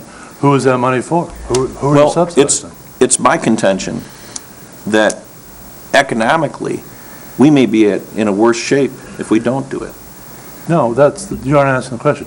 Who are you subsidizing with the taxes? You have tax money, where are you going to spend it, and who's the beneficiary of that tax money? The county is the beneficiary. In what sense? They would have the dams and they'd have the ecological diversity that's there currently. We'd also have, if we went with the hydroelectric route, we would also have the ability to provide that green electricity that the whole country is talking about. And again, as anybody who knows me understands, I'm not a big fan of the green movement. But what better than something that doesn't stop blowing, keeps flowing, and is consistent? Sonny? Well, I guess I have a number of things. Number one, I obviously do not agree with you, Mr. Gilman, in regard to the fact that the public hasn't been heard, because I sat in those meetings well into the evening, a lot of nights with a whole room full of people, and I believe the public has been heard. We've heard this morning, hydroelectric power is not green energy under any circumstances. Those numbers that were originally talked about with creating hydroelectric power in those dams assumed that we would be using at least some, if not all, of the equipment that was already there. That equipment's already been sold and has been removed. So that number that you have is no longer any good. I guess my big point is, to go back and start over in this process of allowing public input, I think is foolish. We've done absolutely due diligence in hearing from the public, and we could not possibly have made this process any more open and given any more people an opportunity to be heard on this issue. As far as putting ballot language out there, I'm real confident I can speak for the people in my district. They're not going to pay more taxes, period, no matter what it's for, and they're certainly not going to pay taxes to have 26 property owners on Boardman Pond to have lakefront property. Larry? Well, Sonny, you and I think a lot alike on this issue, and that's exactly the notes I had written down, that this was the most extensive public process, and for the individuals on this board that feel strongly about this, I would ask you, how many meetings did you attend if you felt so strongly that the public should have been there and it should have been more of a public process? How many times did the people here in this boardroom attend those meetings, if they felt before they got elected and previous to that, that this was an important process. I think it's important to make that distinction that that not only was this a county decision, but this is a city decision, and that we've already moved forward with raising the funds, and we've got funds committed to move forward with the project. I am certainly not in favor of spending $50,000 for a special election for an election that would only benefit a small number of people in a subdivision that border Boardman Pond. I can't see that the residents of Grand Traverse County would support something that would only benefit a few people. And I'm with Sonny. I don't think the taxpayers are in the mood for any increased taxes at all, especially for something that is as narrow as this one in terms of the benefit. And the issue of the taxpayers turning down the road millage, I mean, that was a millage that was going to benefit everybody in the county, and it was proportionally going to be spread around. And it got killed. So I absolutely have no interest in setting up a committee to deal with this. I have absolutely no interest in having this be placed on the ballot. And I think we move forward with the decision that's been made. Dick? Going back a little bit into history, back when Consumers Power operated those dams, they quit producing power there because they couldn't make any money with them. And the same thing happened with Light and Power. That's why they're not being used for power now, right now, is because there's not enough horsepower there. And I talked to one gentleman who operated the dams on the Manistee River. He worked for Consumers for years, and he did some quick figures. He says, there's just not enough water there to make money with. So that's why they quit producing it. So are we supposed to turn around and keep them dams and generate power when there's not enough horsepower there to operate it?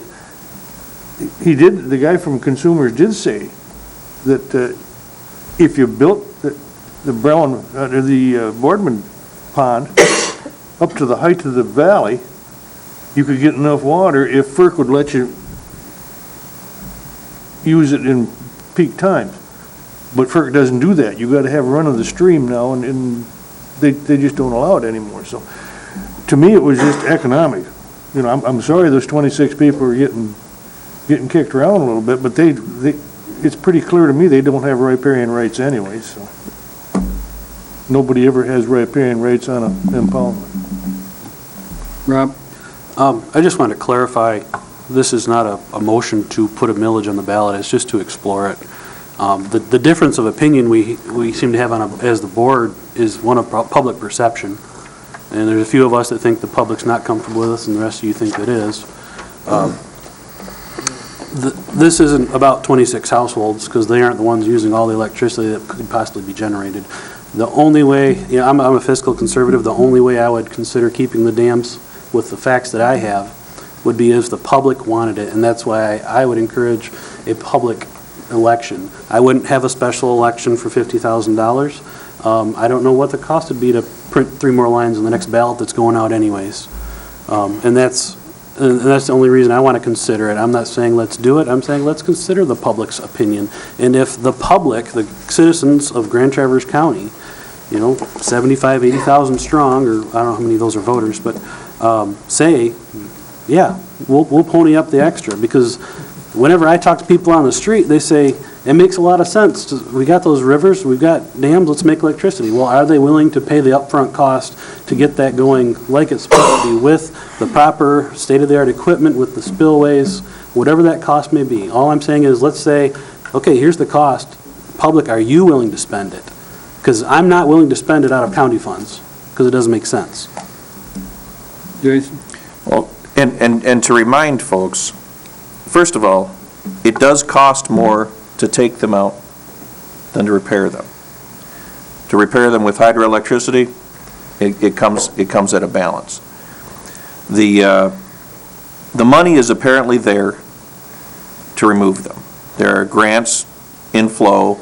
There apparently is promised monies, there's expected monies to remove them. First of all, I'd suggest that some of that money is not going to be there when the hand goes out to get it in the end. The other thing is, you know, we talk about our constituents. My constituents wouldn't vote for that. I'll tell you something about your constituents. Maybe they'd like to have a chance. You know, if they don't, this is a big enough thing. It does affect a large enough part of the community, and if you disenfranchise them by not even allowing the possibility on the next scheduled vote, and I'm not talking about a special election where it costs $50,000. I'm talking about into the future, because frankly, I don't see them being removed before the next election. It's unlikely it's going to happen. In fact, even the Brown Bridge Pond is slated, is likely to not even be gone before then. And then there are still studies that have yet to be done, if I'm not mistaken, about the basically what the flow is going to do to embankments, to turns in the river next to roads, with regard to the Logan's Landing crossing. So, you know, I mean, there's a lot of information that I don't think the board has seen before, or has considered before, or has even had the ability to see before, because it's not been available. And, you know, again, I'm a fiscal conservative as well. I think there are greater costs down the road for us if we don't at least explore some of the consequences of taking these out. And that's as big a part of it for me as anything. So I think we have costs both ways, and at the very least, in the meantime, if we set up a committee so we can explore a millage or the inclination of the community to support the dams, I think they should have that opportunity. Ross? I just think this whole proposal is a phenomenal waste of time. I think you're wasting the time of this commission. I think you're wasting the public's time. We've weighed in. A decision was made almost 2 years ago. There are a few people out there who are still carrying a torch for this.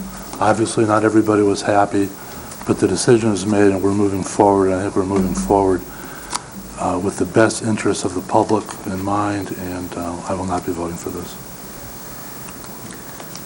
The comments I would have is, I'm absolutely not in favor of the committee. I agree with Ross's sentiments there, you know, and Rob, you made kind of a good statement in your last sentence. You said you wouldn't spend the county's money. It doesn't make sense. Well, that's how we felt when we voted to take out the dams, because I remember the experts saying we couldn't afford to keep them, whether they were generating or they were just dams. You know, when I prepare my taxes, I go to a CPA. When I have something that aspirin won't cure, I seek the help of a physician. And this board, in my opinion, listened to a lot of experts, pros and cons. We had a public process which lasted 2+ years. Everybody could participate that wanted to participate. Then came the Johnny-come-latelys. The one buys the equipment for, I believe it was $67,000. In about 3-4 weeks' time, sitting right at that table, the gentleman said, well, he was asked, what's that worth today? Well, it was worth about $449 or $499. That's a significant profit margin, I thought. And so we continued to listen. Then there was the time that came where, what are we going to do about Cass over to Boardman? That would have to be fixed, expanded. He had drawings and everything. $90,000. I've never forgot that yet. $90,000. I mean, $90,000 wouldn't accomplish not even a lane there. Then he's back later, and he's asked again, how much is that equipment worth today? How much are you going to sell it for? And the figure exceeded $1 million. And it's all a matter of public record. He said it right on these tapes. So the commissioners that were on the board at the time did their due diligence, spent many, many hours looking into, researching, listening to the experts, and then it came time to vote after the public process was completely done, and we voted to take the dams out. And as far as Jason's comments are, well, we got this 80 acres, and I'm not an ecological expert either, but I'll tell you what, I would much rather have been here with the Native Americans back about 1890 and watched how that Boardman meandered through there naturally. It didn't wash anything out back then unless perhaps we had a huge thunderstorm, but I don't ever recall any stories about that. But, you know, we're sitting on the second floor of this building. If you go out and you look at a map, if that Boardman Dam, or particularly Brown Bridge, were ever to let go, we got experts to say, oh no, it's safe, it'll last. Watch the trajectory, how that comes down. If the Brown Bridge lets go, it comes down, it takes out Brown Bridge, or Boardman, takes out Sabin, keeps right on going right through the lake, and just be on the east side of the building here and watch it come down Boardman Avenue, because it's not going to follow the natural path of the bay. So I'm not in support of this thing whatsoever. I think we've more than done due diligence on it, and it's a huge misjustice to the taxpayers that we represent to even be talking about it.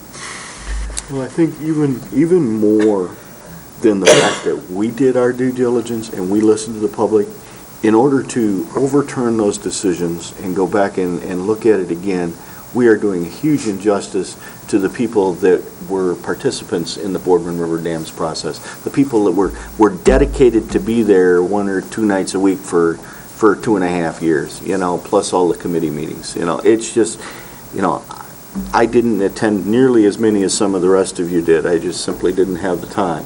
But the fact is every meeting that I went to was well attended, and everyone in the room was given more than adequate opportunity to have input and to be part of the decision. The decision was made, and to go back and start this process over again is a waste of time. And, you know, the term that you used recently in another issue was a slap in the face to an organization. Well, I'll tell you what, this is a huge slap in the face to the organization that was involved in the Boardman River Dams process. And I would like to call the motion. Do we have public comment? Yeah, I would like to call the vote. Everybody understand the motion? Are we allowed public comment on this? No. When you call the motion. Are we voting on calling the motion?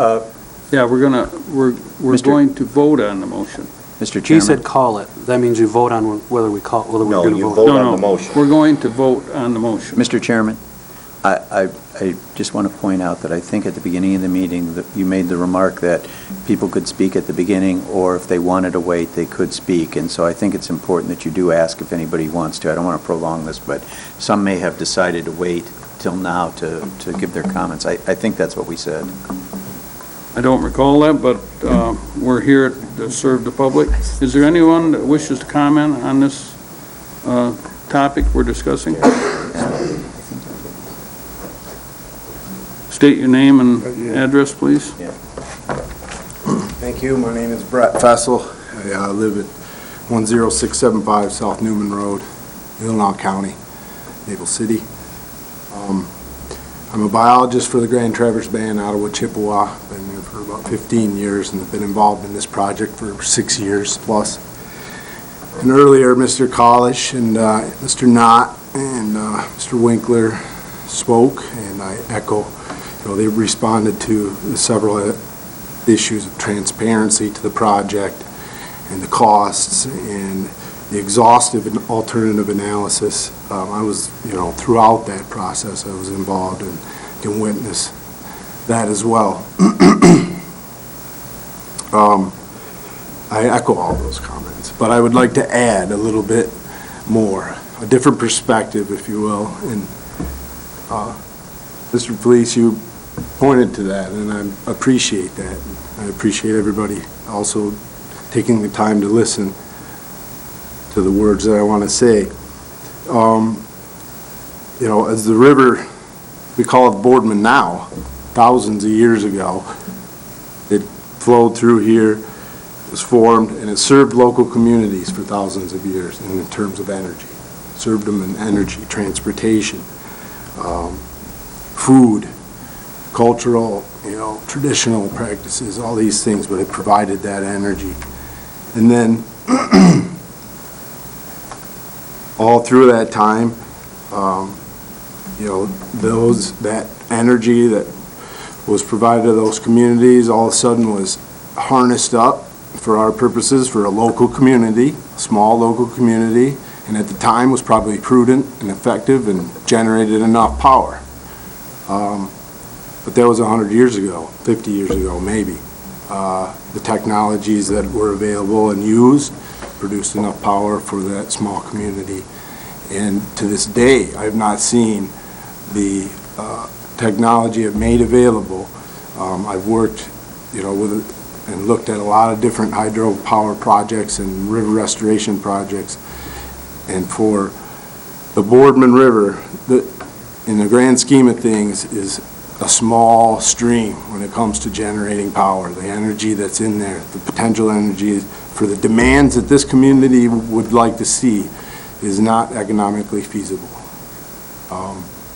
And we spent a lot of time investigating and looking into that. And I heard a lot of sentiment on looking at this issue again, asking the public to vote and voice their concerns and through a millage, et cetera. And the bottom line is, it would be for the interest of a relatively small number of people, just to keep a pond in front of their place and have an unnatural system, you know, not a free-flowing river where the ecology is not fragmented. You have free flow of energy. I'm talking about biologic energy, you know, not just this kinetic energy that you get from the water, but biologically you get this interaction and the community restores itself in a remarkable amount of time, so short-term time frame. And so, you know, I just ask that you consider that, and you consider the history, the full history, not just 100 years, 150 years, but 10,000 years in terms of the scale and magnitude of this, of what that river represents. And, you know, think about that when you consider keeping the dams without producing any power or even exploring something that's already been looked into. Thank you very much. And thank you. Thank you.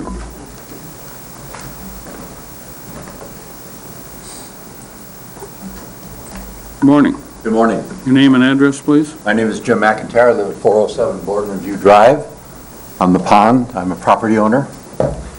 I am probably one of the few property owners that supports dam removal. I didn't always do that, but I was an active member in the process. And I think it was Commissioner Fleece that pointed out that we listen to experts. And I went into this with an open mind, and I don't mind telling you that originally I was opposed to it. And I was opposed to it because I had this little wonderful little biosphere in front of my home, and my wife invested a considerable amount of money on. I also have been able to witness the effects of drawdown in front of us, watch the regeneration, saw a lot of evidence that was of point of concern to a lot of people in terms of what would happen to the environment. I watched that environment regenerate its natural growth, et cetera. I think the point that I want to make, and you can ask questions from a property owner's perspective if you like, the point that I want to make is that the people that we spend a lot of money, there is an opinion, the scientists who really know about this have stated unequivocally that dam removal makes for a healthier river. And I firmly believe that a healthier Boardman River is better for the environment and it's better for this community. I won't be around 20, 25, 30 years from now, and my property will be in the hands of someone else. What will be around is the river, and a healthier river, because dams are not healthy for river systems. This wasn't my idea, and it doesn't emanate from my quote, but someone once said, we can build dams, and we can build nuclear power plants, and we can build wind farms, but we can't build rivers. And we have an opportunity to correct wrong. And I urge you to continue with that decision that was made several months ago, based upon a plethora of information and hundreds of thousands of hours in reaching that decision. And I think that you reached that decision fairly and equitably. I was a part of that process, and I believed in that process, and I believe in it today. Thank you. Thank you.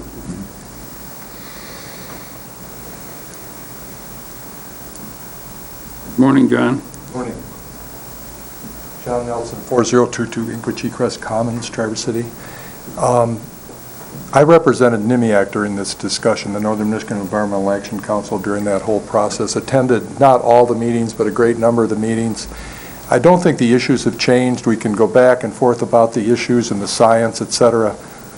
And just very briefly, what I think this is about is honoring the process. The process was open, transparent, and an excellent process that lasted 2.5, 3 years, and it's about honoring the process. NIMIAC struggled with it over several months about coming up with a consensus of its board, and it would be a detriment to their decision-making. And all the groups that made decisions like that and came forward to present that to the city and the county. So it's about honoring the process. Thank you. Thank you. Thank you. Yes. Nate Winkler, Conservation Resource Alliance, 10850 Traverse Highway, Traverse City. I just wanted to let you know that we do have a new and improved Boardman River Dams project website, and it's theboardman.org, all one word. And a lot of the information that we acquired over from the conception of the Boardman River Dams project, removal project, or fate of the dams, is archived on that site. So if you would like to go back and see how the process went, that's a very good way to do that. And also, I have a question. I've been sending out the packet materials for the IT meetings, and then I sent a request that you go to the website to sign up for those materials. I just want to make sure everybody's still getting the IT materials. So if anybody's not, they should let me know. Thanks. Thank you. Any other comments? Seeing none. Mr. Chairman, can we have the clerk read the motion just for the record? I'm sorry, Commissioner Newman, it was quite lengthy. That's why I want to clarify. Read the motion. Well, I'll reiterate the motion as I recall it. The motion was made to form a committee to study the possibility of retaining the dams and having a millage vote, correct? To create ballot language. To create ballot language. And establish the cost for a millage. Okay. That's your understanding as a second? Okay, all right. Okay, all in favor of, let's do a roll call. Yep. No.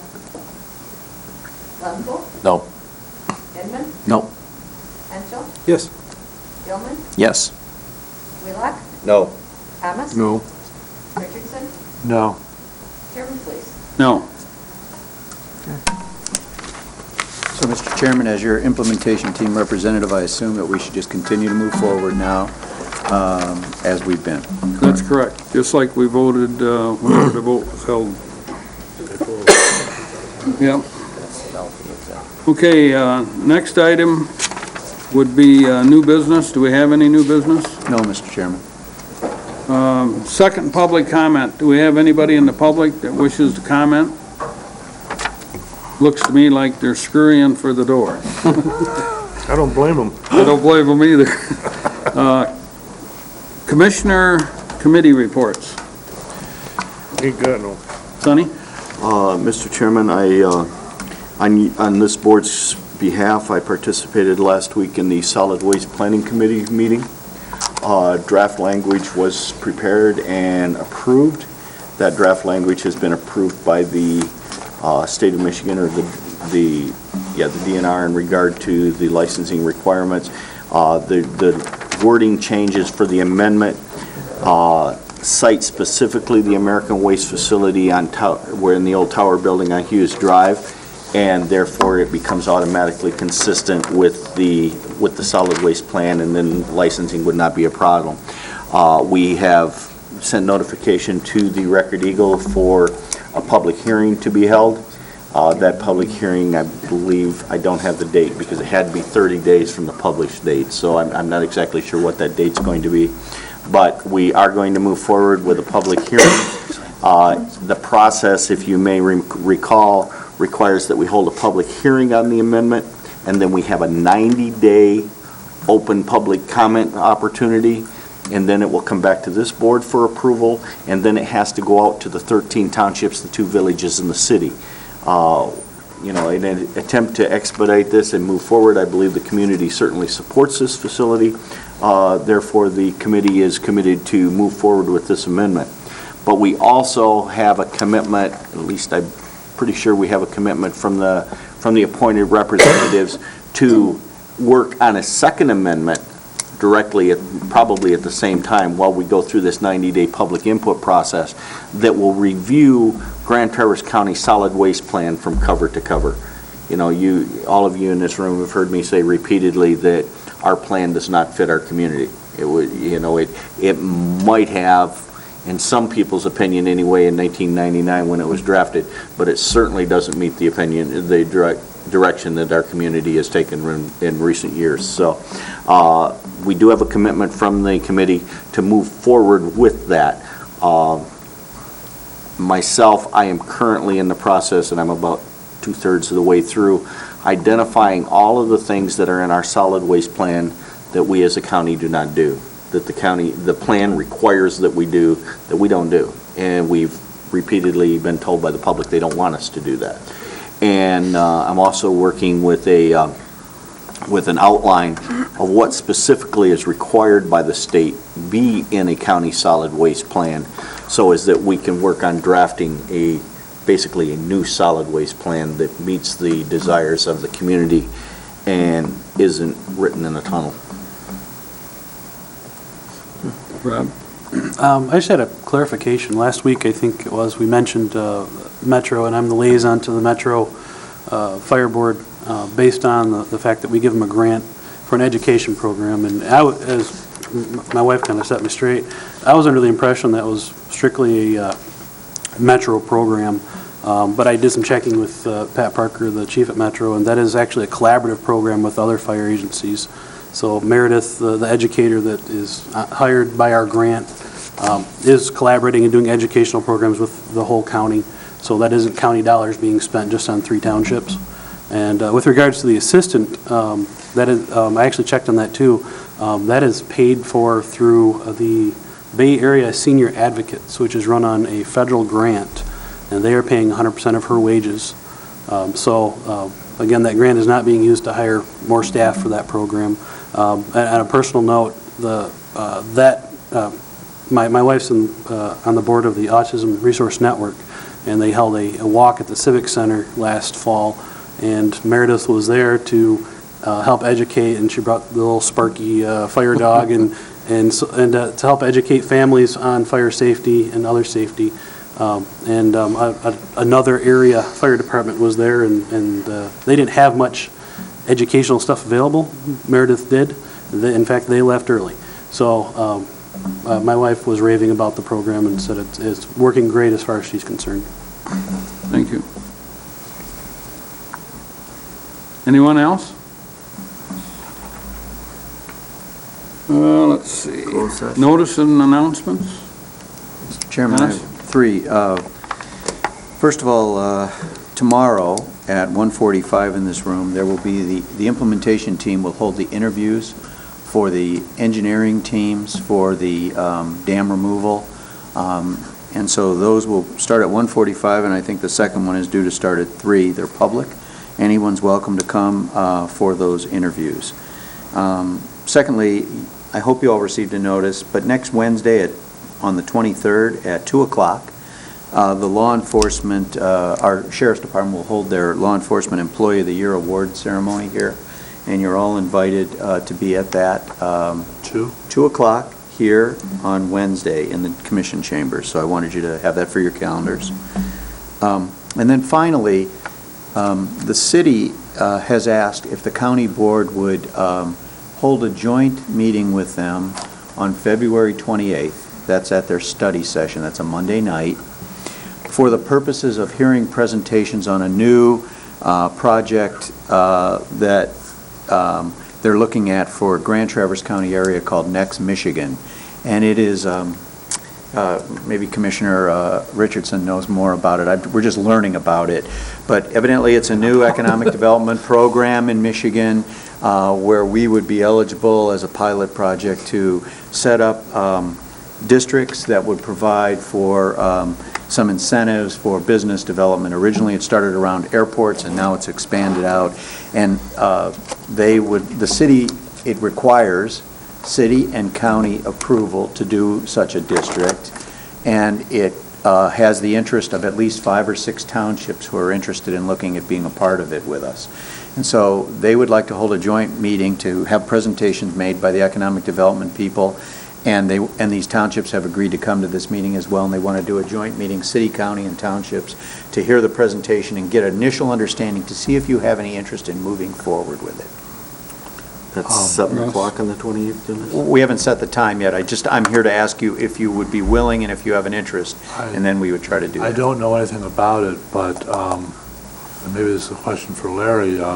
MCOG is having that big placemaking summit on the 1st at Haggerty Center. Is this some of the same information? This is different. There was an initial discussion that I attended, and this is legislation that developed out of some earlier legislation down in Detroit that centered on airport development, and NMC had expressed a significant interest in having a similar kind of process up here, but that has now been changed on the state level. NMC is still interested, and it would be a partnership that they're looking at between local units of government, including townships, and potentially the community college. I don't know a lot more about it at this point in time, other than I'm guessing it's similar to a Renaissance zone or a Renaissance ag zone, but it would have to have multiple municipalities involved. And the thing that's unique and different about it would be if there was a district set up, as I understand it, wherever that district was located, it would be managed by a separate joint economic development association made up of those communities, so it wouldn't relate to any other, and it would impact things like zoning and other aspects of development. So it would kind of be carving it out of the community and setting it up separately. But I don't know much more about that. But the city did ask if the county would co-sponsor that with them and have a joint meeting and then invite all the townships in. Are you looking for feedback from us? I'd like to know if that's something I can pursue for the 28th.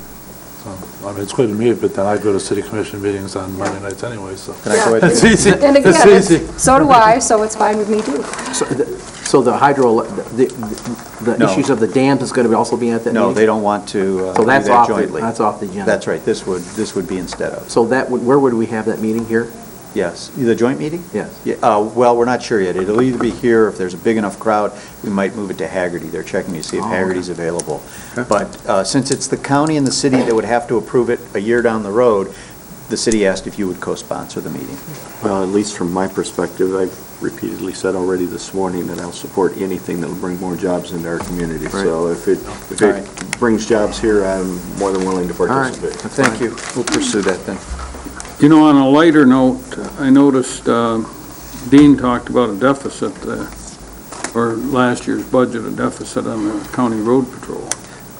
And yesterday I witnessed something I don't think I've ever seen in my life before, and the sheriff, I think, is probably out reinforcing funds for the library. But one of his semi-marked black traffic cars had a hearse stopped. And so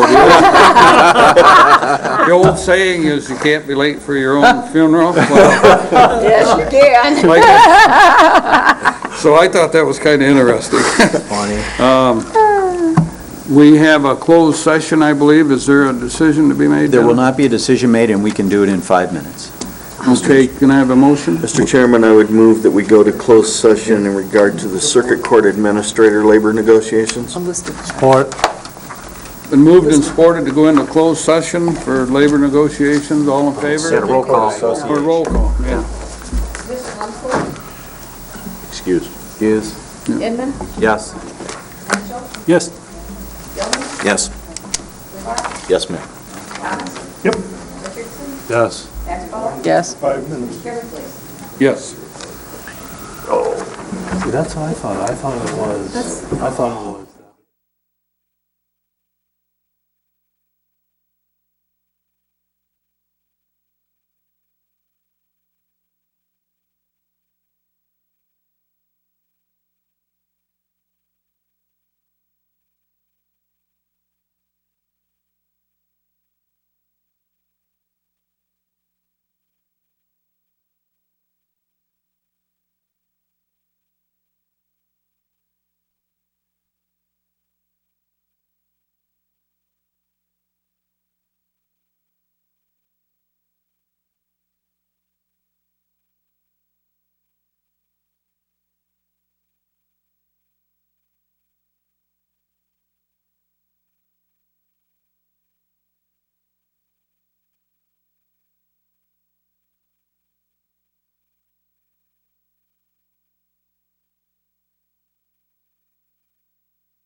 Hi, Mom. It's like drinking violet. Oh, I'm sorry, Larry. You really ought to suck it in. Mr. Chairman, I would move that we come out of closed session. Support. Been moved and supported to come out of closed session. All in favor? Aye. Mr. Chairman, I'll make a motion to adjourn the meeting. Support. Already? Unanimous? Yes. So does that mean when we start at 7 o'clock at night, we get out at midnight? Where are we meeting? That's about it. Where are we?